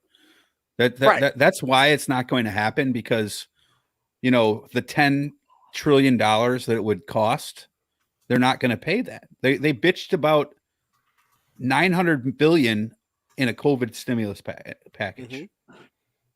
There's people complaining about a minimum wage increase, which is a different topic. I have my own thoughts on it, but we're still only talking. And I believe I'm right. But we're still only talking about what, $7 an hour, more than what federal minimum wage is right now. That's right, and it's a small dollar amount. Personally, I think it should be 25, but nonetheless, the economics are too. Actually, we have a comment on that right there, from Ira Swede, that says the problem today is the amount of money is way different, and that's kind of what I'm saying. Is that they're not, the smallest dollar amounts get argued over, and then it'll come down to the conversation that they'll say next. I already know what they're going to say because I've heard these conversations 100 times. Oh, well, how much should we give to each person? What are they going to do? Just not work the rest of their lives? So, and it's like, but that's when you build that as your mentality of worth is how hard you work, even though the people that work the least hard get the most money in this country, which is right. I was just going to say, weird. How many people that were descendants of slave owners don't work today because of that money that their slave owning generations before them? It doesn't, but it doesn't matter. I'm broke. I don't think I'm broke. I don't think I'm making it. I'm broke, but I'm better than Dutch. I'm better than Haas. And I'll be damned if they get up higher than me. And I'm not broke. No, right. If you're listening to this, you're broke. You're not any part of the people who should be paying part of this money. Because there's big corporations who made a lot of money and they got a lot of capital. So we don't need. And we're not even going to talk about how we don't need it all up front. We're not even. And I think that this might be part of the reason that the U.S. paid reparations to the Jewish people is because Ford was sending equipment over, and Standard Oil. If it weren't for Standard Oil, the German planes wouldn't have flown. But Standard Oil gave them the additive that let their planes fly to put in the fuel. And you think about the banks playing to both sides too. So that, it's always about money. It's always about money to those people who have money and don't want to part with that little extra. That's why there's a problem with the minimum wage, because guess what? If the top executives of every big corporation took 5% less in salary, done. It's paid for double. It's done. You can raise the minimum wage to $25. Well, and you know what I'm saying? Even better. They want that Bugatti. So. They want their extra 150-foot yacht. They want the 6-room guest suite in their house in the Hamptons and stuff like that. Wow. I get so sick of the infighting amongst poor people. Yes. But that's why you're mad at someone getting that 15 because you fought hard to get 15. Yeah, but you deserve more than you deserve 30. Right. Yeah, that's the problem. You don't get mad at somebody getting 15. You go to the boss and say, "Hey, guess what? Now I'm realizing that's just how underpaid I've been." Well, right. Do you realize what? See, this is why this conversation is complex. I know we've shifted to pay here, but do you know why? I'm not talking about money to Israel. No. I know I'm not talking about that either. We've talked about that before. They gave him a whole fucking country. But like they gave him someone else's country. Right. What is the federal minimum wage? Is it $7.50? $7.25 or $7.50. Okay. So when's the last time that changed? Real quick. I think it was in the 80s. Well, it's only gone up 5% while inflation's gone up whatever it's gone up, which is like many times that. Like 8 times as much. I don't know the exact number. I'm sure Swede will put it in the chat. But like if it kept pace with it, I think I saw that minimum wage would have to be about $26. Mm-hmm. So that would have been fine if it was implemented 25 years ago, right? If they had said 25 years ago, we're going to move the minimum wage with the inflation rate, right? And that's what you should do, though. At the time. But now it's like this, it's a little bit different as far as how it would have to be applied, the way that I understand it. But the $7.25 an hour, quick math here, is about $15,000 a year. It's nothing. So $15 minimum wage is twice that. That's 30. I can't live off that either. I'm sorry, but $30,000 a year is not. That's because you live in California. Yeah, but even the minimum wage here in California is 13. Mm-hmm. So that's what, $29,000 a year, something like that. 26. I think it's 26. But that's you can't live off of that. Hey, guess what? Assuming you're full time. Hey, guess what though? Right. Here's the thing, Dutch. Here's the thing. As a child of food stamps and government cheese and powdered milk and shit like that, you can't live off that because guess what? Of where I don't. You know what? I'm not gonna count your pockets. I don't know your financial history, but if you to those people who are making $7.25 to bump it to 15 is a windfall for them. And the way they have been living now expands so much. So for them, because they have been making it somehow. And now, guess what? Maybe they don't live much better. But maybe now, instead of having 2 jobs to make $15 an hour, they have the 1 job to make $15 an hour. Now they can be home with their kids. Now they can properly raise that child, and the child isn't turned out into the streets, and you're taking children off the street. You see what I'm saying? I get that, but you also have to look at the fact that if we raise the minimum wage to $15 an hour right now, tomorrow. Yep. A lot of those people, smaller companies will close 100%. You can't. There is no argument to this. Smaller companies will close. But here's the thing. Or lay off. But here's the hours back so that they can afford. Or the people that are making that extra money, they'll charge 10 cents more for their products. But guess what? The people that are making now $15 an hour have the money to go to that store and buy more.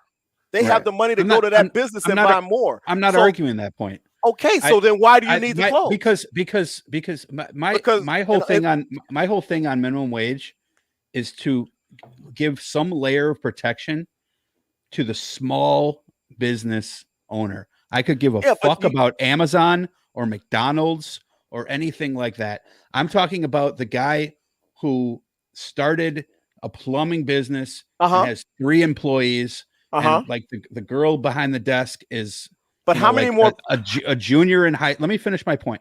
The girl behind the desk is a junior in high school. This may be an unpopular opinion.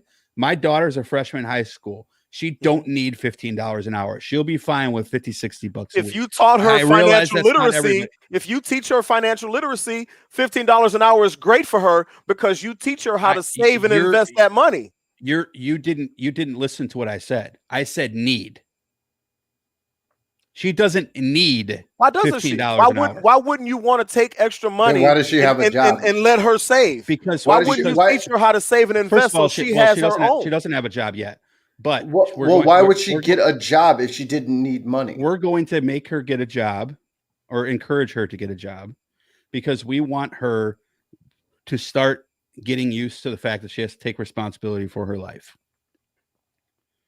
It's not a monetary thing. We have more than enough money to pay for her. I realize everybody is not in that same situation.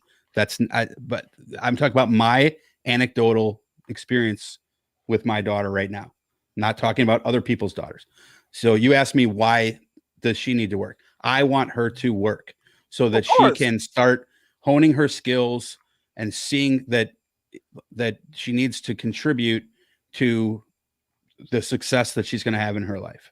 But, hold on, Haas. Let me hop in on this real quick.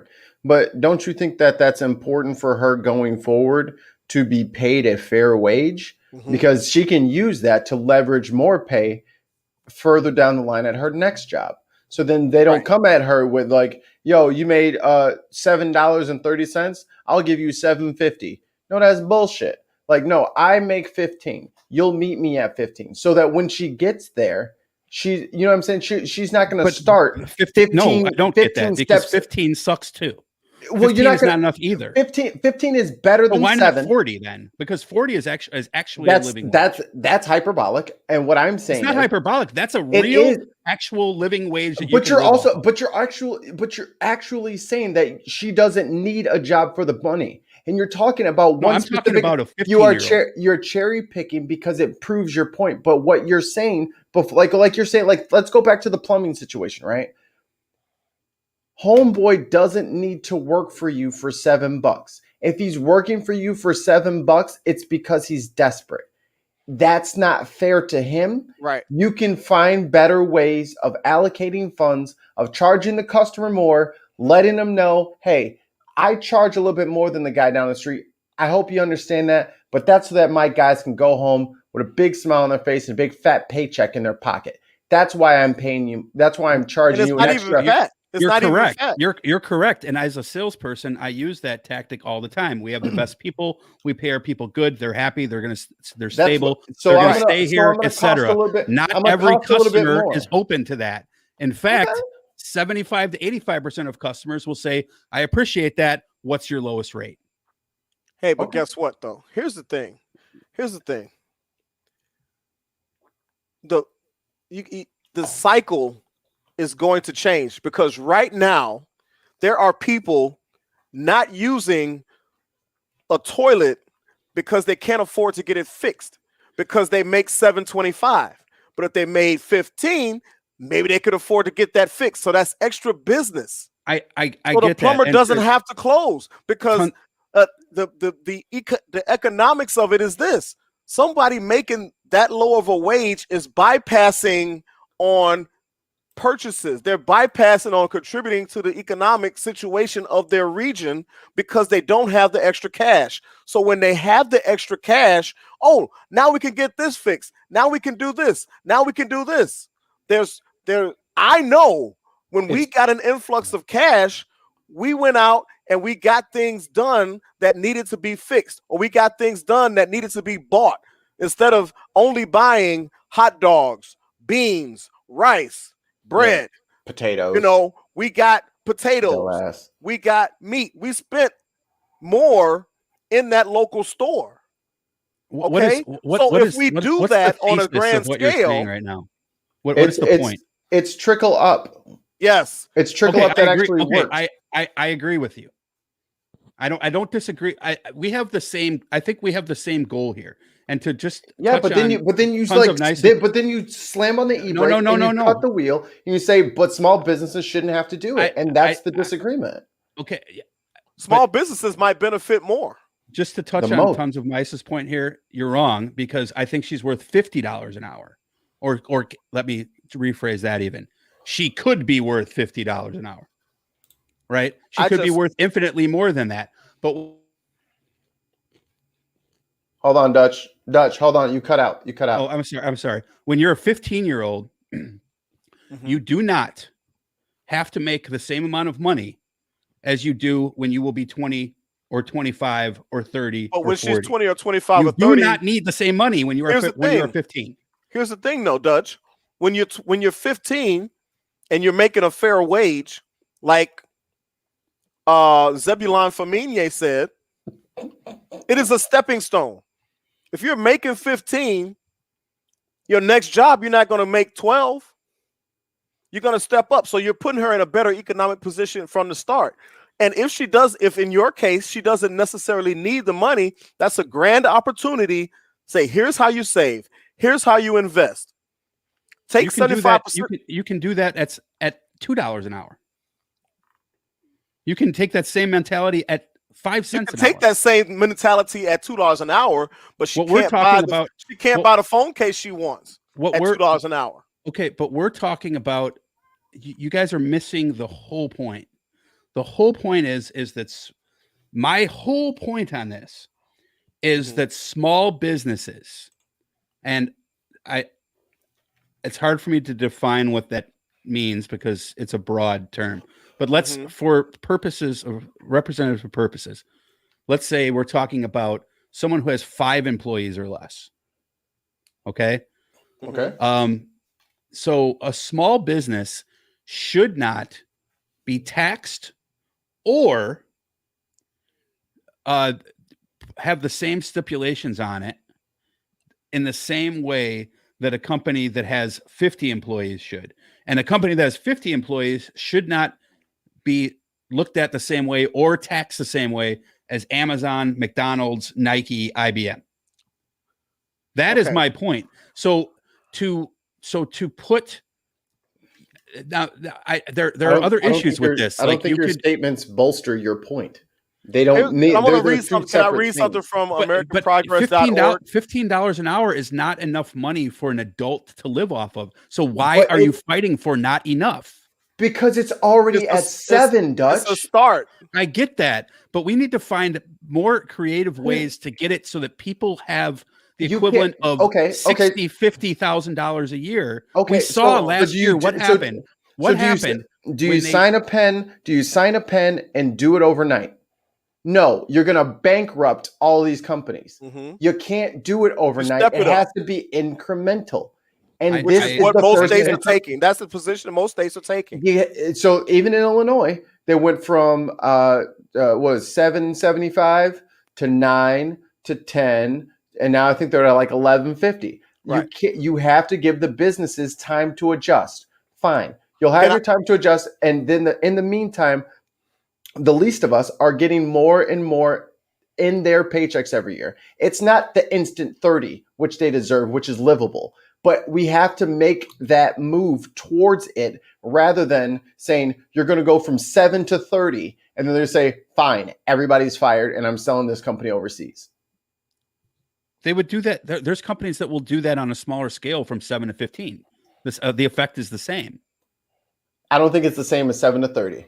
It may not be. Oh, it's certainly not the same as 7 that's why I was like. I thought you were talking about 15 to 30, so I apologize.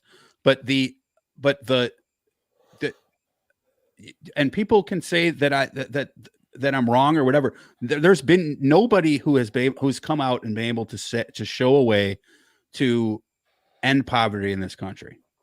Nobody has nobody has that solution right now, other than flipping over to a socialist government, right? So, which I wouldn't. How is that not a solution? Well, that's what I'm saying. I'd be kind of cool with that for the most part. He got 2 hands up. Okay, what do you want? I want to read. I can never finish a point on this show. I want to read a paragraph from AmericanProgress.org. It says small businesses benefit from a $15 minimum wage. Small businesses reap several benefits from a higher minimum wage that may offset increased payroll costs.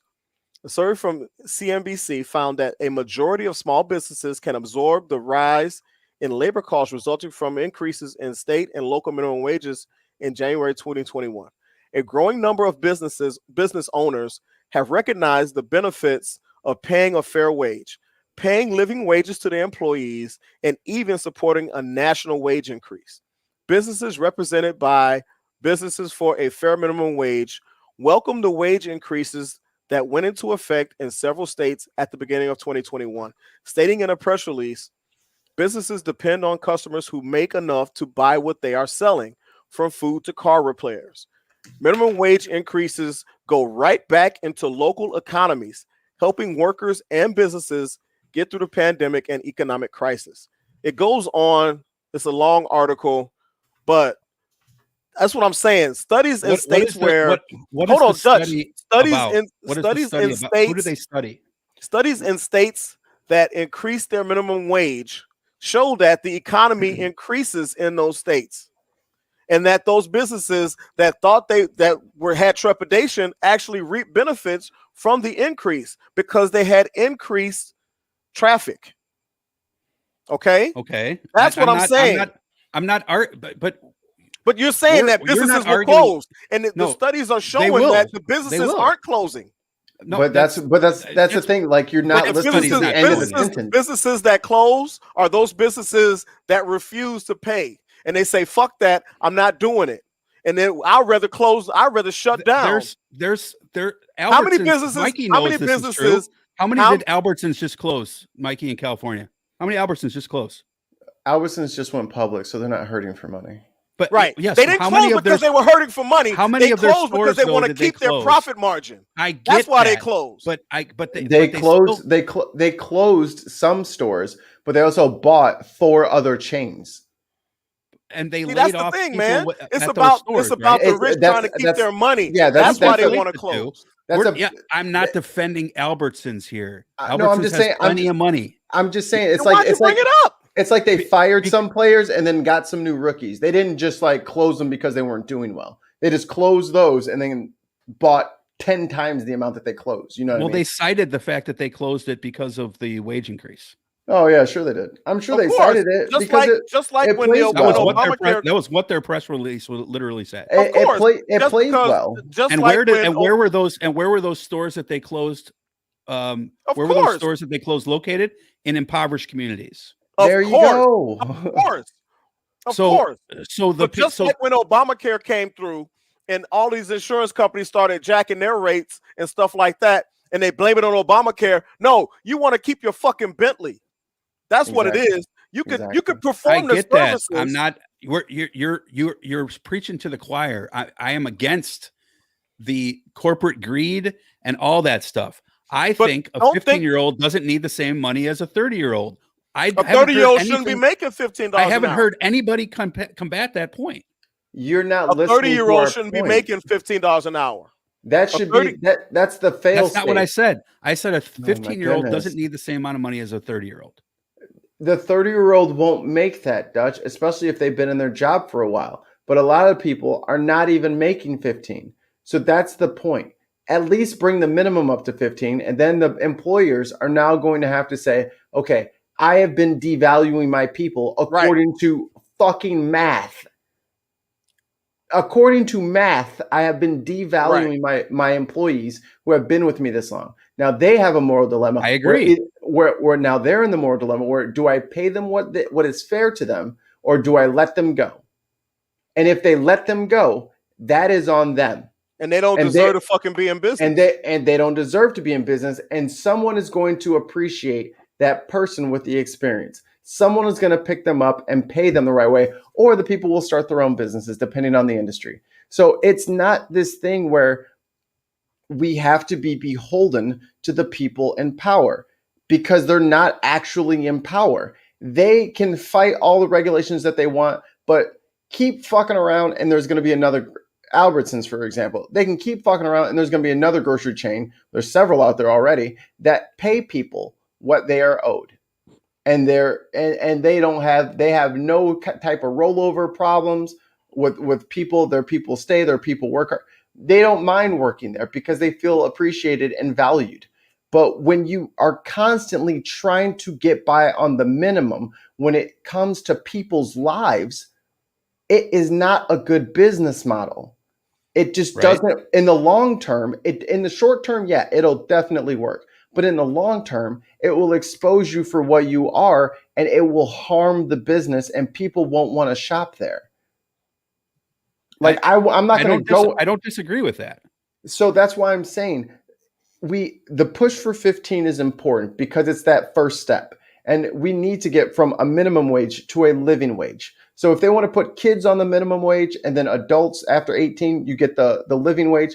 That's fine. We can have that discussion again, but it's not going to harm the small businesses to pay these people because I can tell you right now, if a dude's a plumber and he has his own plumbing company, let's say he'll probably clear 80 grand that year. He can live on 60 if his people can each get to whatever 35. But the That's thing not is going that to murder him. It's going to make it's going to be a longer road for him to get to the goals and all the things that he wants to do. But that's the moral thing to do, is to take the longer road, as opposed to, well, government says I only have to pay you this. Because if that were the case, then people should be able to work for free. And I should be able to have indentured servants who just want to, like, I'll just get interns all the time. And I just have interns do all my jobs for me. A lot of people do that too. But here's the and I thing don't is think that that's right. that plumber might actually make more money because more people can afford his services. Or if he's paying properly, then more people will want to work for him, which means he can get more jobs. Yeah. Look, everything that you guys are saying, I either agree with or I want to agree with. Okay, there's nothing that you're. I think that we're on the same page, that we have the same goal, right? We want people to be able to be paid the value of their work. Although some work, I think, doesn't have as much value as. Oh, there it is. There it is. You had to throw the button there. You think that the CEO of Exxon deserves his pay? I don't. Not all of it. Right. So, like, exactly. We have too many people getting paid more than the value of their work by substantial margins. Right. So that's my point when I say that. We want people to be able to pay their bills, be independent, and live good lives and take care of their families. Because what is it? What's the that's the ultimate goal, right? What was that? There was a ratio. A Swede brings it up all the time. Swede, drop it in the chat for me if you can, man. The ratio between like what CEOs versus like the starting employee make. See, this is a stupid comment. I'm sorry. No, Swede says to me, no, you want your daughter to be shortchanged on the value of her work. Fuck that. You're wrong. I'm sorry, but that's a stupid. But her time statement. is valuable. You know what? Her time has value, but her time is not as valuable as someone who has more responsibility. And I'm not saying that her worth as a person. I'm talking about the fiscal responsibilities that she has. She does not have any fiscal responsibilities whatsoever. She has none. And if she says, hey, I'm going to go work for Taco Bell and I'm going to, actually that's a bad example because Taco Bell can afford to pay a higher minimum wage. If she's going to work if she's going to work for, say, the neighbor, right? And the neighbor wants to hire her to do some clerical work for her to free up the neighbor's 2 hours a day. And she pays my daughter, minimum wage to do that. She may that neighbor may only have it in her budget to pay my daughter $30 for 3 hours of work. That's all she has in the budget because she has a budget too. Right. So if they're going to say, no, you got to pay her 45, then maybe the neighbor says, okay, I'll go into that 15 and I'll suffer. And maybe she says, I'll just do it on my own and I'll stress myself out. Yes, because that means that she does not have the funds available. She cannot afford someone to do clerical work for her. That's what that means.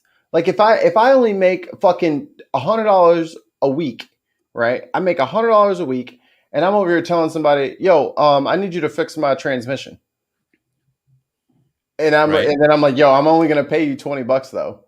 Right. That's what's in my budget. Yeah, but you can't afford to get your transmission then fixed. I can't afford to do that. I can't afford to do that. And it's the same thing on the consumer side as it is on the employer side. Because at that point you're a consumer because you are looking out to find people to work for you. And if you can't afford to pay the people that you want to have with you, then you can't afford it. It's not that I need to pay them less. It's that you're going to have. Well, it's that they have to come out of some of that profit. You're going to have to share some of that. And it's going to hurt more for the small companies at first. But then over time, they're going to see more business because now the same people that they're employing can more easily afford the services and products that they're providing. A rising tide lifts all ships. And we're taking that bilge water out of the fucking steamliners that have been fucking ruling this place forever. And we're giving it back to the people. And the people, especially broke people, one of the best things that they can do is spend money. They're very good at spending money. They're not going to have to. They have to buy. They have been skipping on buying stuff due to lack of funds. So they're not going to hoard the fucking $15 an hour and then go buy a yacht after they wait 80 years. No, they're going to go out and they're going to finally get that fucking muffler fixed. They're going to get that check engine light fixed. They're going to get that leaky pipe fixed. And that bolsters the economy. So if anything, all this is saying to me is, man, how do I get a contracting business going? Because if people are going to be having this extra money to spend, how do I get that? Yep. I offer a service that they can now afford. Yep. And I can even employ people, paying them. You see what I'm saying here? Like it builds. I do. It's a building and a progression of things. As a small business owner, right? There are people who want to hire me as their trainer. Right. But they can't afford to. There are people who, if the minimum wage was raised, could afford to. So exactly that puts money. That puts money in my pocket. And then what do? Because I don't make a ton of money. I'm going to go get this. I'm going to get that done. I'm going to buy this equipment. I'm going to do that. It's so trickle up economics is better than trickle down. Absolutely. Because trickle down doesn't work. Right. Trickle down, they got all buckets collecting all that shit. Right. Let me make this example. All right, Haas, let's use you as an example. Because I'm getting painted as some sort of monster here. And it's and that's fine. You can tell me to go fuck yourself, we or should whatever. let Sweet in. But we're done with this show. Come on, he's the economist. I don't have. I already learned something from him about sex. So we can do that another week because I'm perfectly fine with having this conversation. But but here's the thing: you are a business owner. Yeah. Right. Okay. So let's say that also a business owner. Let's say that today. Let's say that minimum wage is $7.25 in your state, right? Mm-hmm. And that you decide you talk to the wife and you say, hey, you know what? I was looking at the business model for some other personal trainers and they do this, but in order for me to free up my time to be able to take on these extra 2 classes, I need to hire someone to do my bookkeeping for me.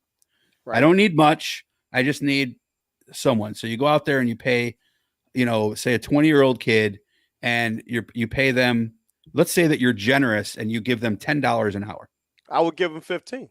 Okay, let's say that you gave them 15. You're trying to beat my point here.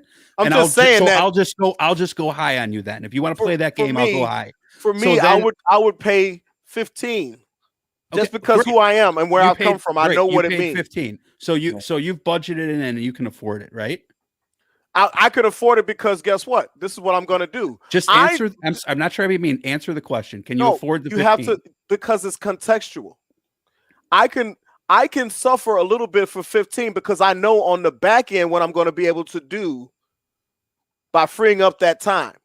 Right. I'm freeing up that time. I agree. And now, instead of spending 12 hours a week on bookkeeping, I am now going to see more clients, or I am now teaching pays more way classes. More than 15. So okay, now on the short term, until I build that clientele, there is a bite. But I know that bite is going to heal, and I'm going to be better for it on the backside. Okay, so hold on, real quick. Real quick.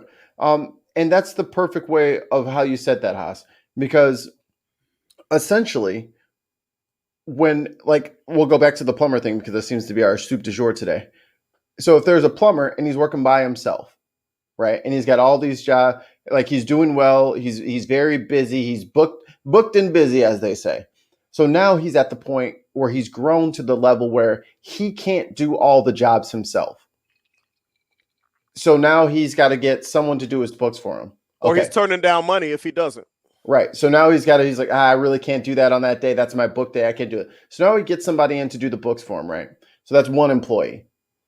So now that frees him up. Now he's able to do those jobs. He can make that extra $1,000 on a Monday that he wasn't able to do because he was so busy figuring out all of his paperwork.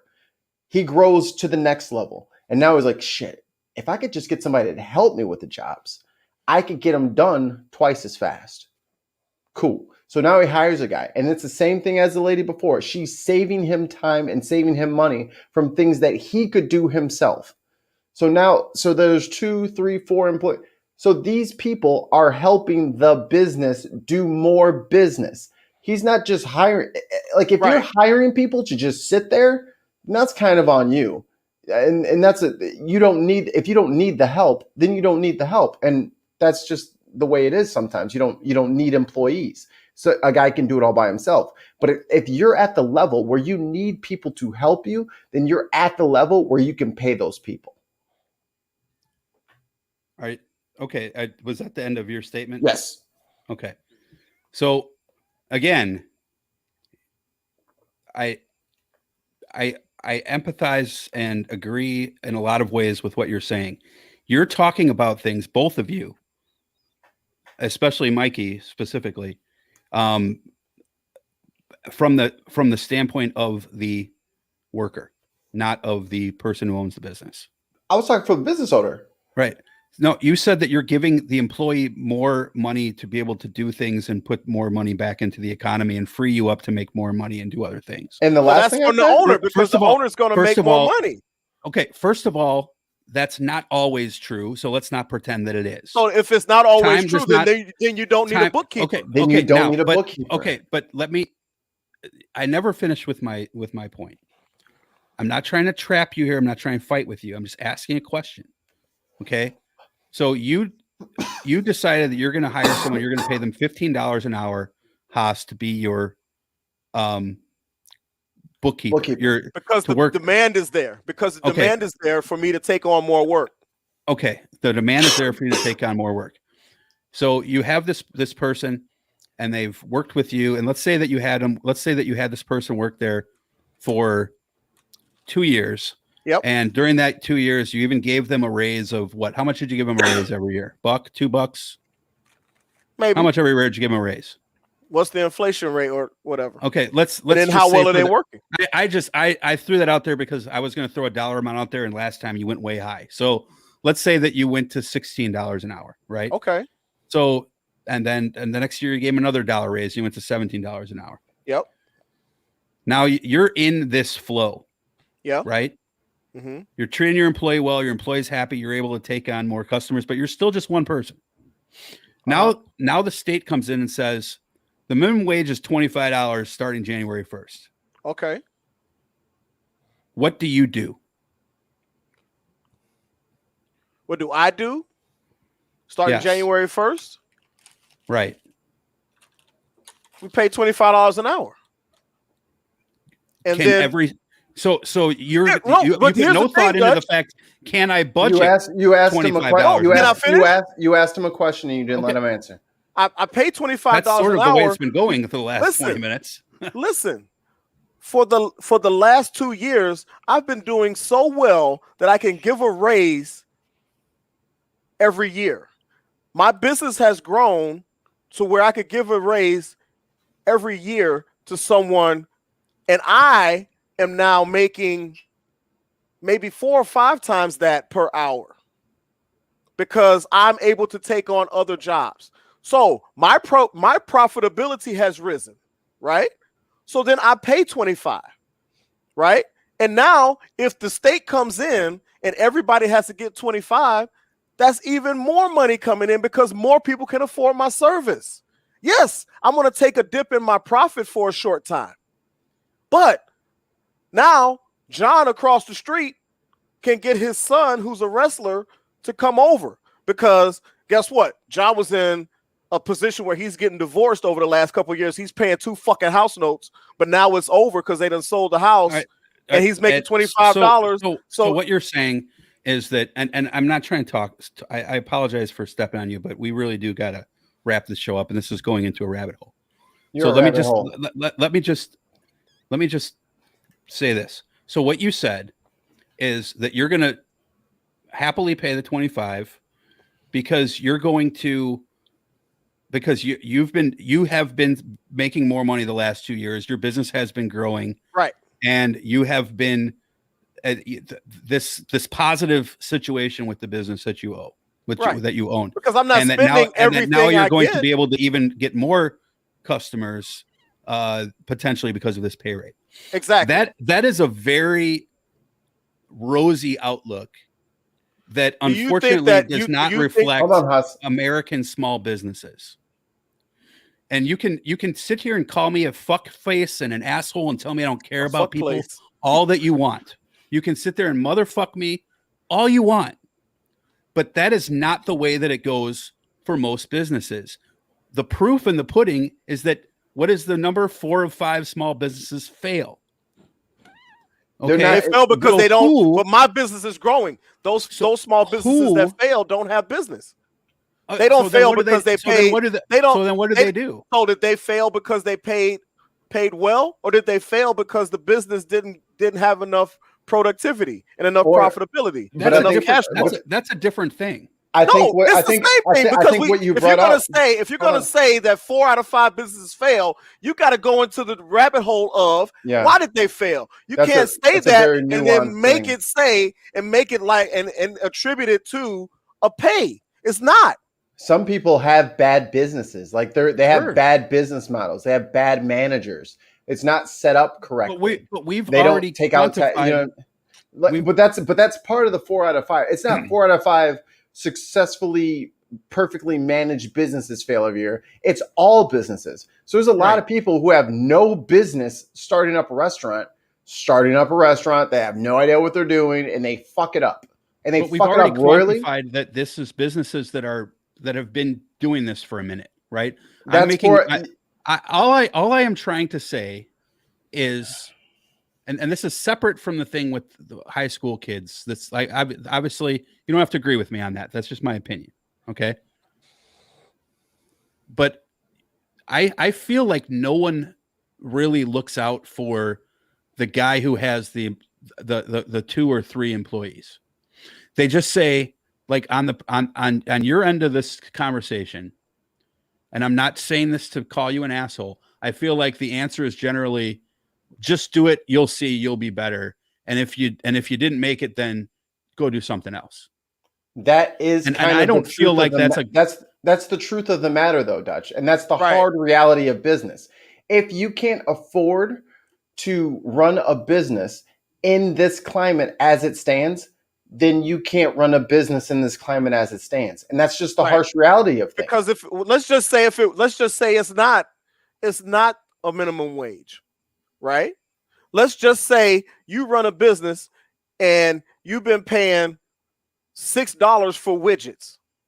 You've been paying for $6 for widgets that go into a component of what you're selling. But now everybody starts at $12 a widget.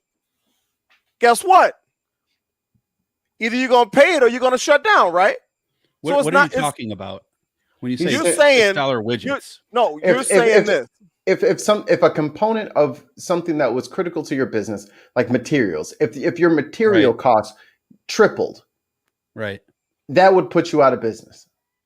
It could, and it does. Look at what happened with steel and HVAC contractors or Trump tariffs. Or it did happen. We talked about that. Here's the thing. But those changes those changes, though. But no, you brought this up. I need to respond to it. I'm not finished. Those changes are fluid throughout all companies. Like like a national minimum wage would be fluid. But that's a different thing. Oh, why is it different? Okay, it's a cost of doing business, right? Because it's one of the costs of doing business, isn't it? Payroll. Sure, it is. You're right. And widgets are too, right? But you're not talking about a price of steel, which goes up and then goes down and is a commodity. We see what's going on with lumber right now. Those prices go up for your competition; they go down for your competition. So we're talking about the ability for a small business to grow. When's the last $5,000 car? When's the last $5,000 car? Shit. Explain how that's relevant. 79. Because the components fucking went up and they haven't gone back down. Right. So if your widgets, everybody's like, hey, widgets are $12 now. And it's always going to be $12 or more.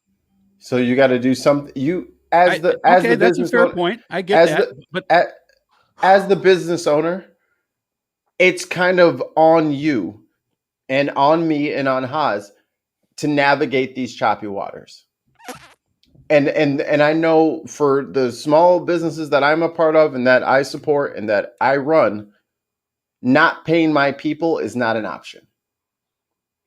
No one's arguing that. Just like poor people, you figure it out. Just like poor people, you figure it out. Let me ask you this. What do you think my point is? Because I'm not sure that you get it. Nobody gets it, man. What do you think my point is? I think your larger point is that you are trying to advocate and defend smaller businesses from government regulations, which could cripple them if implicated.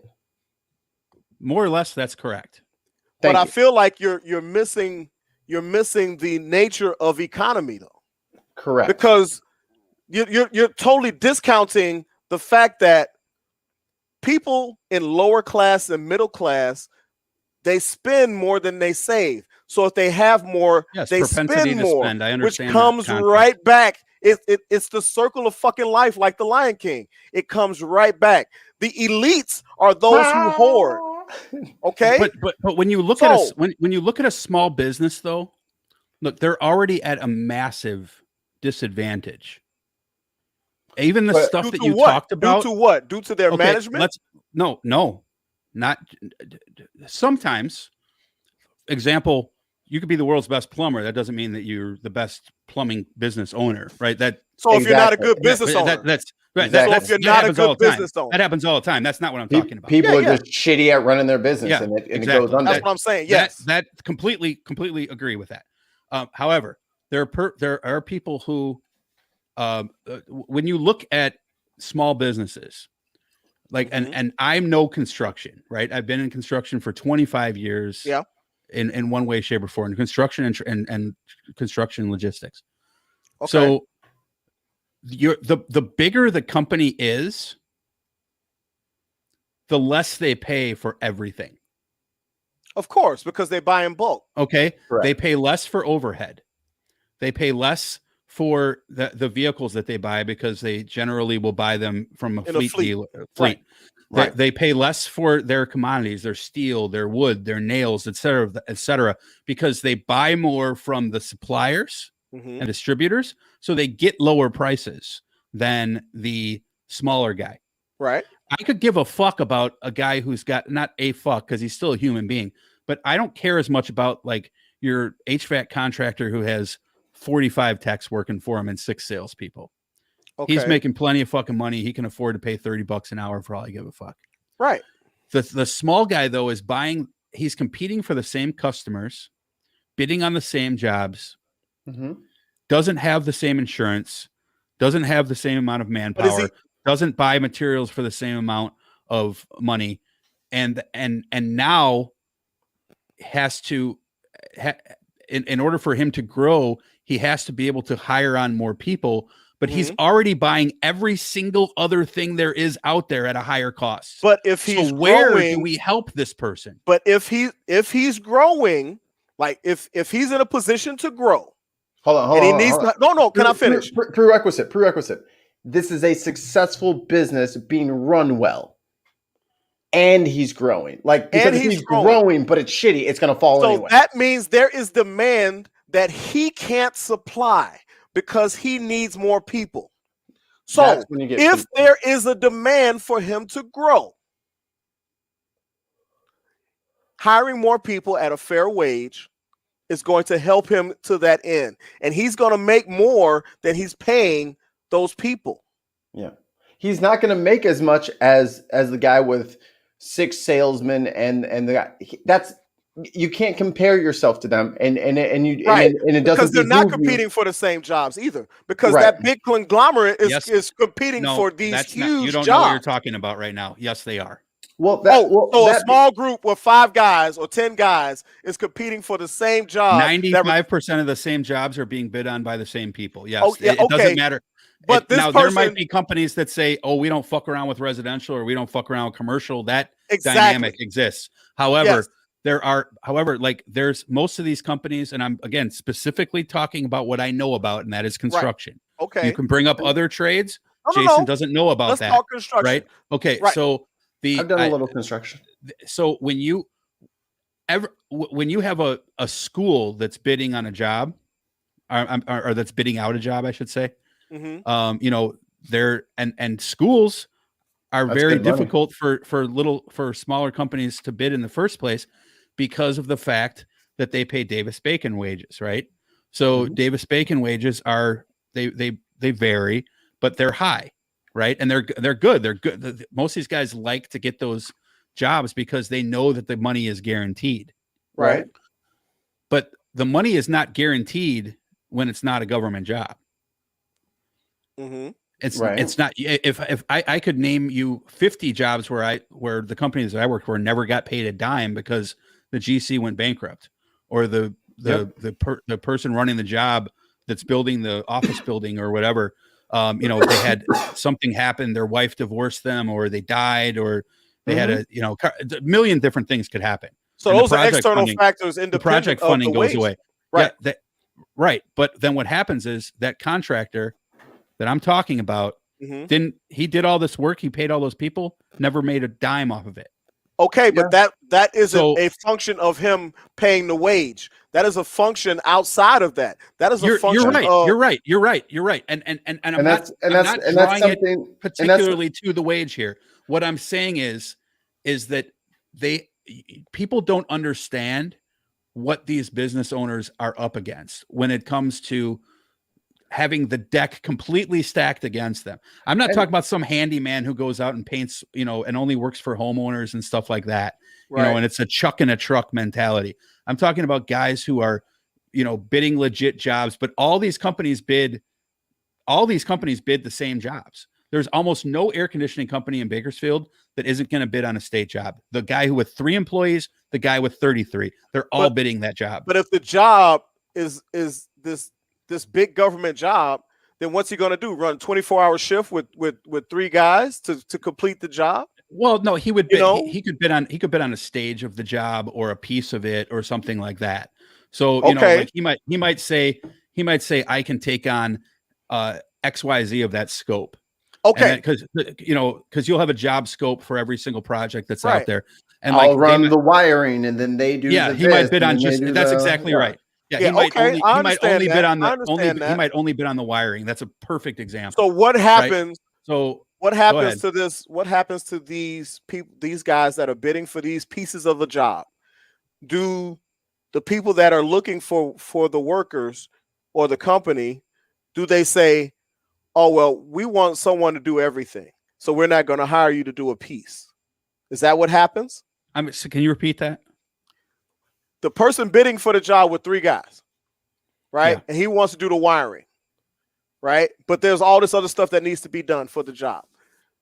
Does the school say, you know what, we prefer that one company do everything, so we're not going to piecemeal this out? Sure, that happens. So therefore, you don't get the bid. Yeah, that happens. What does that have to do with the wages? Because then no work is getting done. It doesn't have anything to do with the wages. That's why I said it's not directly tied to the wages in this conversation. So I'm talking about the mentality and the barriers that are up against small business owners. And like I realize I've deviated specific to construction right now. Right, specific to construction. I don't know anything about most other trades. Car business and construction and transportation. Those are the things that I know. So, you know, but like, and transportation, oddly enough, is a big piece of construction, because without transportation, you got to haul stuff away. You got to haul stuff in. You can't have construction. So, right. But like generally construction companies will bid out the project in different phases. I'm not talking about like an interior remodel of my room here. That's a 1-day job. Yeah. I'm talking about, you know, like a ground up, that sort of thing. Right. They build, they do what they put together the whole project, they crash it, and then they say, okay, cement guys come, or surveys guys are coming in, guys come in for the you know, to framers, get the soil right, and then the concrete, then the underground utilities, and then the framers, and then the drywall guy, and then the guy who puts the chimney on, right? So it all goes in those the stages. Masons. Yes, the Masons. They come in and they run the world and they kill everyone. So like it irritates me when people say, "Oh, you don't care about the fucking little guy. You don't care about the worker. You're just a fucking asshole." And it irritates me because I do care about those people. I've stated multiple times that I think that $15 an hour is nowhere near a wage that a father of two, with a stay-at-home mom can support a family on, or a mother of two with a stay-at-home mother with a not working father or whatever. That's not enough, right? But I also think at the same time that we have to have an economy that is attractive to start your own business in, try, succeed or fail, and to be competitive with other companies out there and to sustain that business. And just because because I work with these guys all the time and I see how they struggle and I see how they go out of business and I see how they have to go back and work for somebody else and then they try again and then maybe they fail, maybe they do better the second time. And I see how this happens. And honestly, wages is not their biggest issue. The biggest issue for them is the fact that we don't have a government-run healthcare system, and that would solve 90% of those problems. And that's a whole nother rabbit hole. Give us a government-run healthcare system, and then I'm all for them paying a lot more money. But I don't want to see these guys go out of business. And we don't want to see them go out of business either. But we want to see people get paid a fair wage.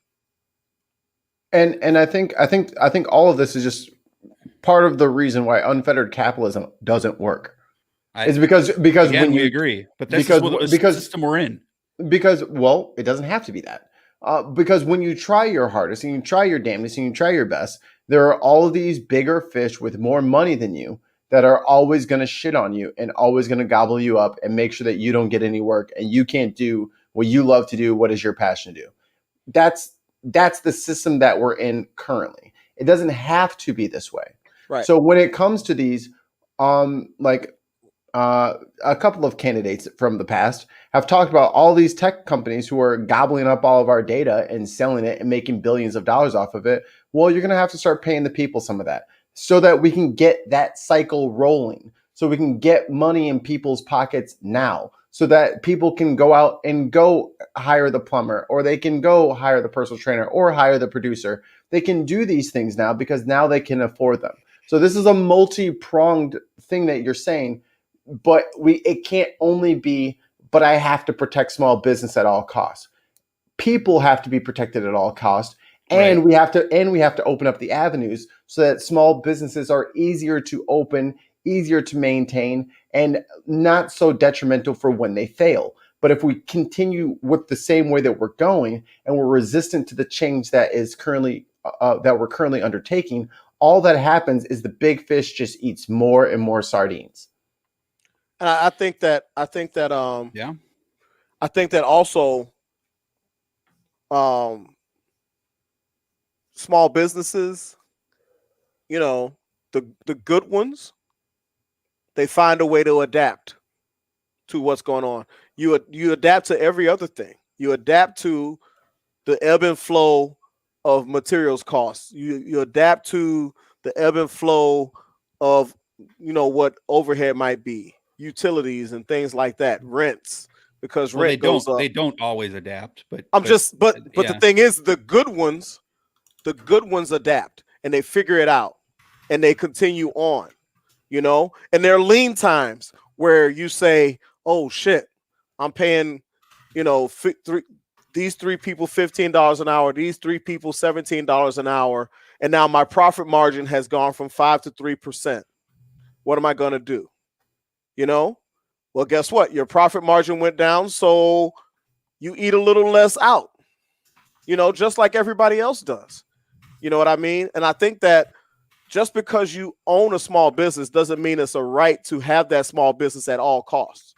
I think that there comes a point where you have to recognize the greater good. And America used to be a country, well, for most people, it used to be a country where they thought about the greater good and they thought about those types of things and said, hey,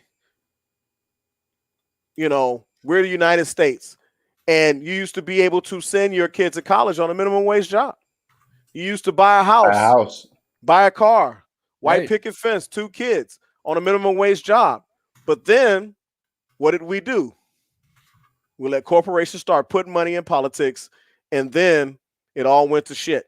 And here we are having this conversation that we shouldn't even have, because the good thing for the country would be to have a national minimum wage. The good thing for the country that goes with the inflation rate or productivity rate of the country. Right, closer theme. But because people didn't minimum wage jobs did not necessarily pay for people's houses back in the day, but a lot of the milkman had a house.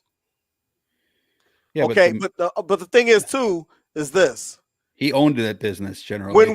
When we know better, we should do better, and we know better. Too. We know better. We know that poverty and crime go hand in hand. We know that one of the most crippling things economically to the middle and lower class household is medical, right? Mm-hmm. We know this. So if we know better, we should do better. And if we're a country if we're a country of innovation, if we're a country of great creators, if we're a country of great minds, we should figure out how to have a livable wage, a minimum wage and a livable. I like that idea, Zebulon. A minimum wage and a fair wage for older people, and we should figure out, like every other developed country in this world, how to have a healthcare system that services all people. Because then we're not having this discussion because so much money is freed up. Yeah. There we align completely. Okay. I'm glad we were able to find a bridge. You guys no matter know how that thin it was. Look, I believe that we should have a nationalized healthcare system. Okay. The only thing that I disagree that I think I don't even say it's a disagreement because I don't know how people feel about this. The only thing that I would throw as a caveat into a completely taxpayer funded healthcare system is I think it might make sense to have a $25 copay just to stave off the hypochondriacs. But outside of that, I think it should be completely. I don't mind that. Outside of that, I think it should be completely right. And if you can show enough financial hardship, then the copay gets one. Sure, and I'm all for that. But I don't mind that at all. So I think there should be a 20, and I also think that if you make over, say, $150,000 a year, you should probably have $100 copay, or something like that. But just like when we were talking about taxes, if you make over a certain amount, every dollar over that amount gets taxed at a higher rate. Yeah. But the wage thing, like I want people to be able to make way more than $29,000 a year. Yeah, but we have to get there though. We have to get there. And we don't get there by standing still. At the same time that we get there, we have to not treat, and I'm going to say this again, piss people off, I don't care. We have to find a way to do this by not treating Joe's Plumbing the same as McDonald's or Amazon or IBM or Nike. Because a plumber's a plumber, though. Well, I mean, you know what I'm saying? A plumber's a plumber. A plumber is waiting in shit every day. If you have, yeah, but they're not always the same, because if you have Illinois plumbers and they have 14 offices throughout Illinois, that's not the same as your neighbor. And that's where you get into the tax brackets and things like that. Yeah. Right. So so a plumber is not like a burger joint is not McDonald's. Like McDonald's is $1 billion corporation. Right.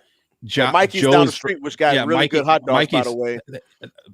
Yeah, come on down to Mikey's sausages. I hear they have something cooked up for your wife. Hot teddy bears here. They specialize in the mini wiener over at Mikey's hot dogs. Pigs in a blanket. Yeah. Just pop it right in your mouth. All right, that's it. We haven't even done the fucking humidor. Yeah, I'm down to my last inch and a half here. Jesus Christ, another 3-hour fucking podcast. Fucking hell! I forgot to do it again.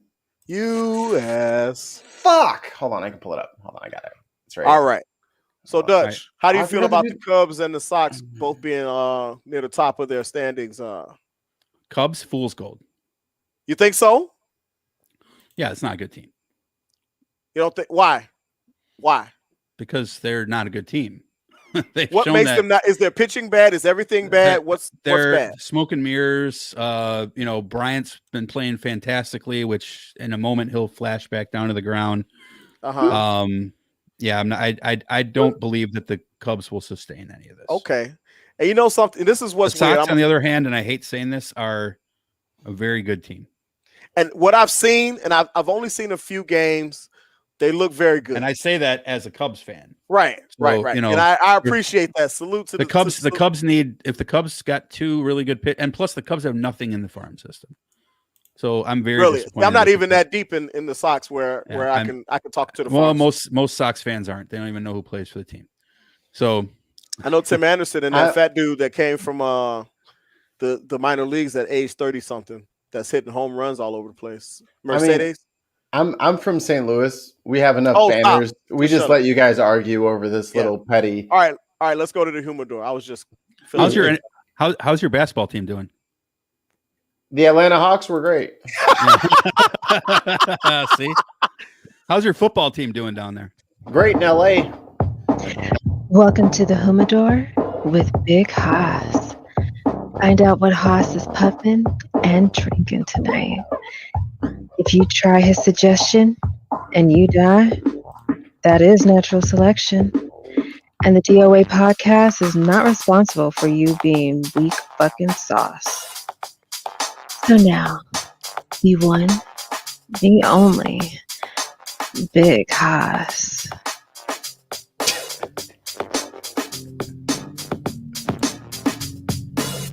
All right, big homie. What you smoking? What you drinking? What's popping? What's up out there, everybody? I'm going to jump right into it. Today, I'm smoking on the Oliva Serie V. Not the Serie V. Serie V. Wait. Let me put my pinky up. Ligero Especial. You better calm down with that Especial. Mm-hmm. Oh my God, it's two S's in Haas, baby. HASS. She put That's all right. Her? I'm talking to BFA, baby. There we go. Okay, did I read it wrong? My bad. Yeah, I was like, she did two S's. Hey, I just wanted to talk to her. Oh, I got you. My bad. My fault. Let me step back. Now, if you know cigars, you know the Oliva series is amazing. The Serie V series is one of the most popular out there. Basically, has received numerous 90+ ratings from Chicago Cigar Aficionado. That's a new listener there, though, Haas. So give him a shout out. Oh, I've got a new listener. What? He ain't new. He is not new. What's up? I haven't seen that guy's name before. What up, Tez?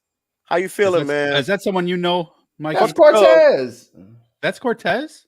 Oh, what's up, Tez? He got his damn football jersey on. That's him. He got his glasses on. He was going undercover. I didn't recognize. Okay, never mind. As soon as he put sunglasses on, I was like, I don't know. They all black people look alike. He's going incognito. Yeah, fuck him. He old news. Now, got me all excited and everything. The Ligero Especial is a Dutch. Nicaraguan Puro. Nicaragua. All right.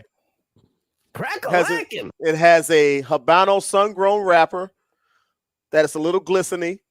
I don't know if you can see the sheen from here, but very, very oily, but not super oily. Like I've had some cigars where you kind of feel it on your fingertips, and to me that shows that it hasn't been dried properly or enough. Or maybe I fucking didn't let it acclimate enough, but sometimes it's fine. The wrapper is really thick, and you can feel it. Pause. Oh, shit. I got to get the pause. Yeah, you got to get the pause button ready, man. Let me get over here. So this is from the Jalapa Valley of Dutch. Nicaragua. Correct.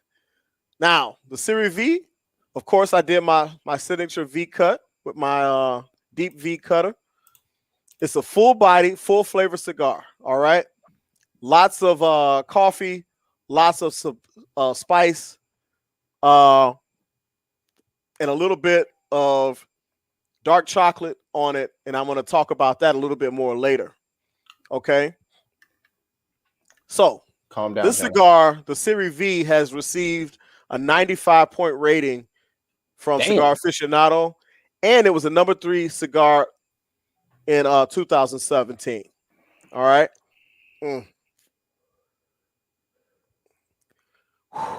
It's nutty. Pause.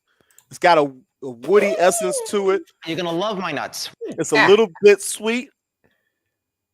And as I got to the end here, I'm gonna say something that pre-pause. Well, no, it's just kind of cringy because Mama, don't take this the wrong way. I take a puff and I do a little bit of a retrohale, and I swear to Christ, it smells like the leather from the belt I used to get spankings with as a kid. Oh my God! Right. So for those for the uninitiated, for the uninitiated, a Nicaraguan puro means that the wrapper, the binder, which is just inside the wrapper, and the fillers are all from the same country. Okay, so none of them are from República Dominicana, which I have not been able to say for 2 months. It's some bullshit. I'm sorry. I'm gonna have to get a new country. Ain't nobody coming over here no more. So what I'm smoking on now is the Double Toro or Gordo. It was 6-inch by 60 ring gauge. Okay, so if you can see there, you can see it's a thicker one than like last week. Last week was like a 52 or a 54. This is a 60, so it's a pretty thick cigar, which sometimes you sacrifice a little flavor with a thicker ring gauge because the wrapper is where you get most of your flavor from. And there's less wrapper because the ring gauge is larger. Correct. So what I chose to do today is what you do. I have, and I might even, hey Mikey, will my black card get revoked because of the whole thing with the drink? What makes you think it hasn't been already? Well, some people took it because my wife. But that's all right. That's all right. I know I took it. I pumped. Lion dog face pony soldier. I did a little bit of a double pairing today. I did a drink and I did a little food pairing because I wanted to see something. So let me start with the drink. Actually, I wasn't that hungry. I still have a whole lot of this left. What was you eating? I'm gonna show you. I'm gonna talk about it in a minute. Banana cream pie. Peach. I can eat a peach for hours. Anyway, yeah, you did that before. So today, I finally cracked open my very first bottle of Bombay Sapphire Dry Gin. Okay, and I paired it with peach nectar. Speaking of peaches, peachy, and cream. That is good. That is something great. Bombay Sapphire and peach nectar is something that you can sip on and sip on and sip on. I dig the cup. Let me see the cup. You like that? I likes that. I can put the cigar in there. Oh, see you bougie. Put my finger up. Yeah, you got the cup with the damn cigar holder in it. I thought it was just now. When I take a sip and then I take a puff, the spices and the pepper kind of get muted out, and a little bit more of the sweetness comes through, and a little bit more of the wood note for whatever reason. I think that the pepper and spice overpower the wood note, but after a sip, it mutes that out. I get a little bit more wood, pause, and I get a little bit more of a subtle sweetness. Oh, goodness. Whew. So, also, my wife, she bought something that she wanted me to try from the Costco. And what better time to have my first little nibbles of it than right now, because as I was talking about the chocolate, the dark chocolate profile nuance that you get as well, I got some. Let me see if I can find. Let me get one. I got some dark chocolate covered mango. Oh shit! That sounds horrible. It is Nah, good. that sounds flame. You got the dark chocolate, Yeah, and then the sweetness and a little bit of tardiness of the mango. Oh, and then you take a puff. You ever had dried like mango jerky, Dutch? No, I have not. Oh, that shit. I had mango salsa the other day that Melissa made with some tilapia. That's that shit. It was all right, but like by itself, I don't like mango, but I do appreciate the flavor sometimes with other stuff. You but gotta I make also it hot. but Back I gotta to the qualify humidor. that though. I'm not a fruit guy in general. Haas, no one gives a fuck about my vape or Haas's vape. They only care about your cigar. So you and your cigar can piss into the fucking stiffest wind ever. How about that? So Hey, when he don't be here, I be talking about my vape. But when he come back, I shut up. I'll be quiet again. So this is the second time. This is a mango vape, actually. That I had to I got peach. touch this. But the dark chocolate really gets brought out when I take a nibble of the dark chocolate covered mango. What'd you just call Jenna? Stop it. Oh, yes. I'm not gonna say that. I'm not gonna the dark chocolate covered mango. Oh, we're having technical technical difficulties. We'll be right back after these messages. I was gonna say something. Anyway.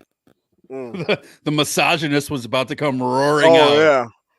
The dark chocolate mango tastes really good. And then it makes the cigar taste even better.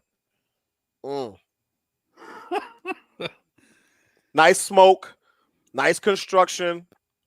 You know I like a nice vein. Pause. And this thing is interlaced with veins. I mean, there's veins crisscrossing this whole cigar. Whose phone is next to their mic? Not mine. And very good consistency all the way through.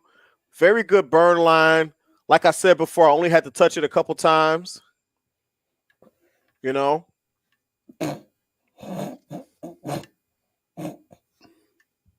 You touched the dark chocolate mango a couple times? I touched the cigar with the flame. You know, I just let the mango roll. All right, enough of this. Moving on. Moving on. Let it, what's the rating? Nibble, you let it sit on your tongue a little bit to let the chocolate kind of melt in there. Yeah, what's the rating, Big Haas? Jesus Christ. I like this it. This is easy dick in the jack off hour, I swear to God. I love you, Ronisha. on the leafer meter.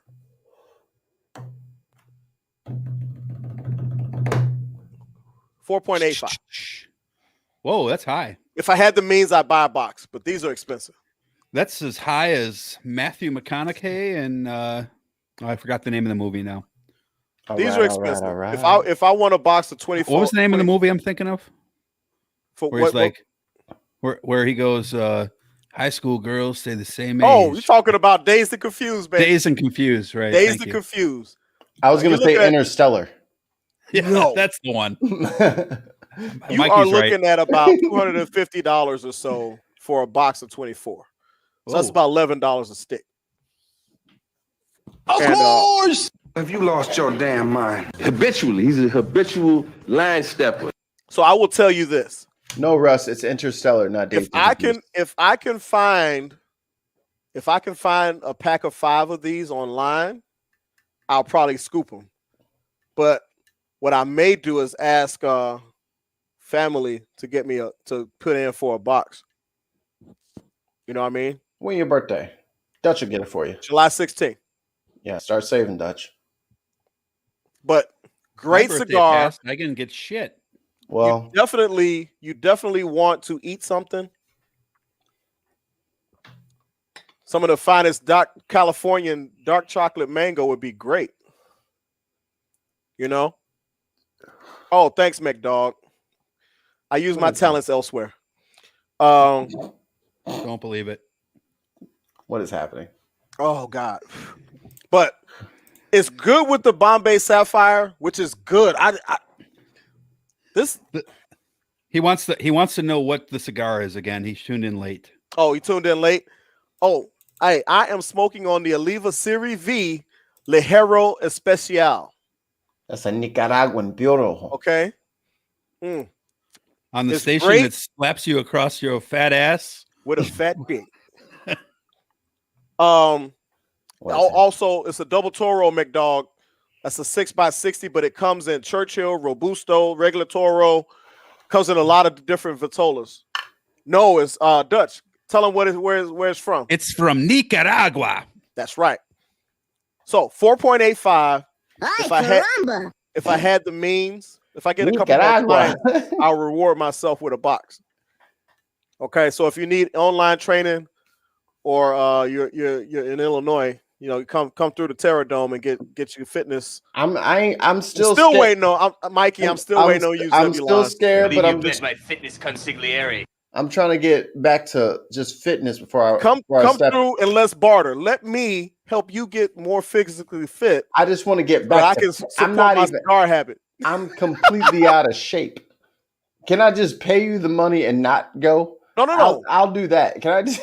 I'll start paying now, bro. And I'll just show up whenever. Mikey, I totally 100% craft my programming around your current fitness level.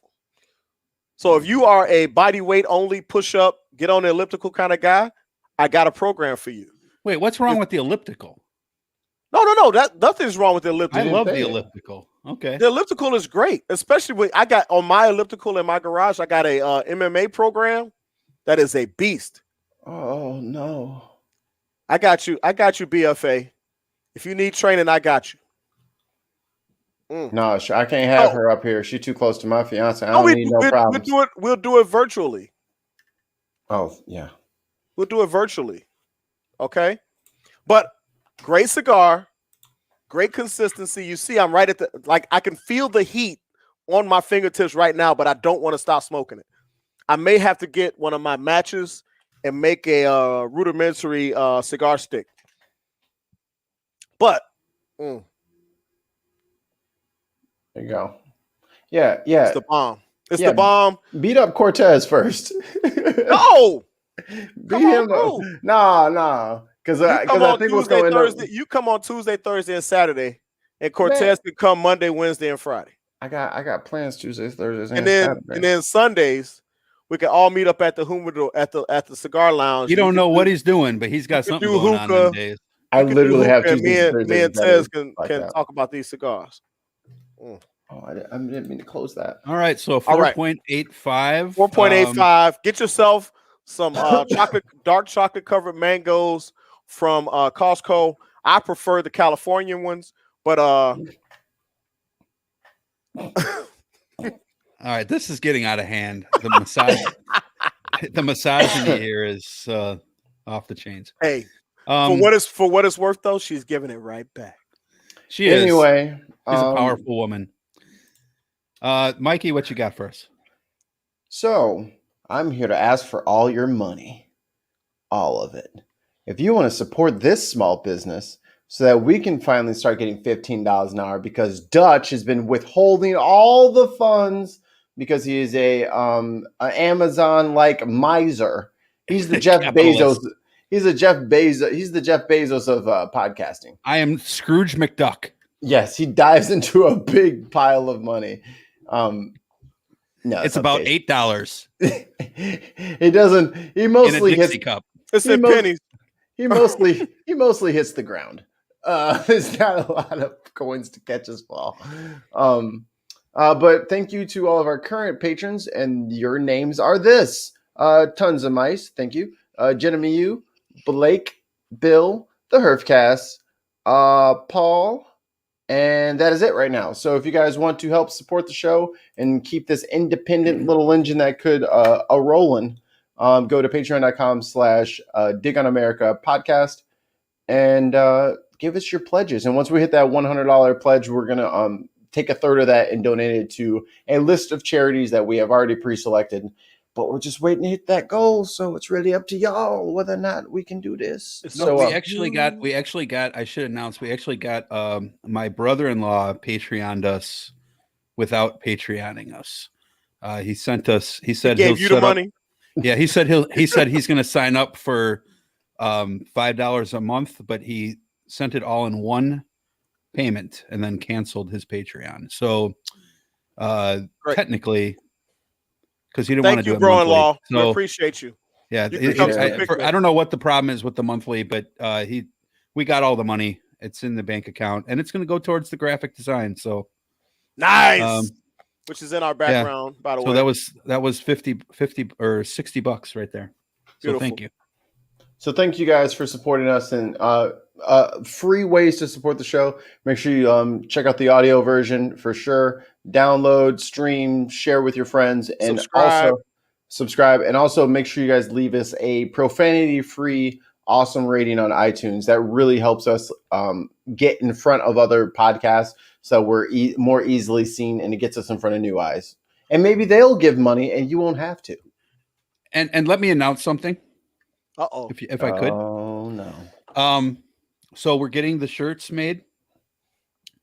I would say 3 weeks before I'll get the order placed. For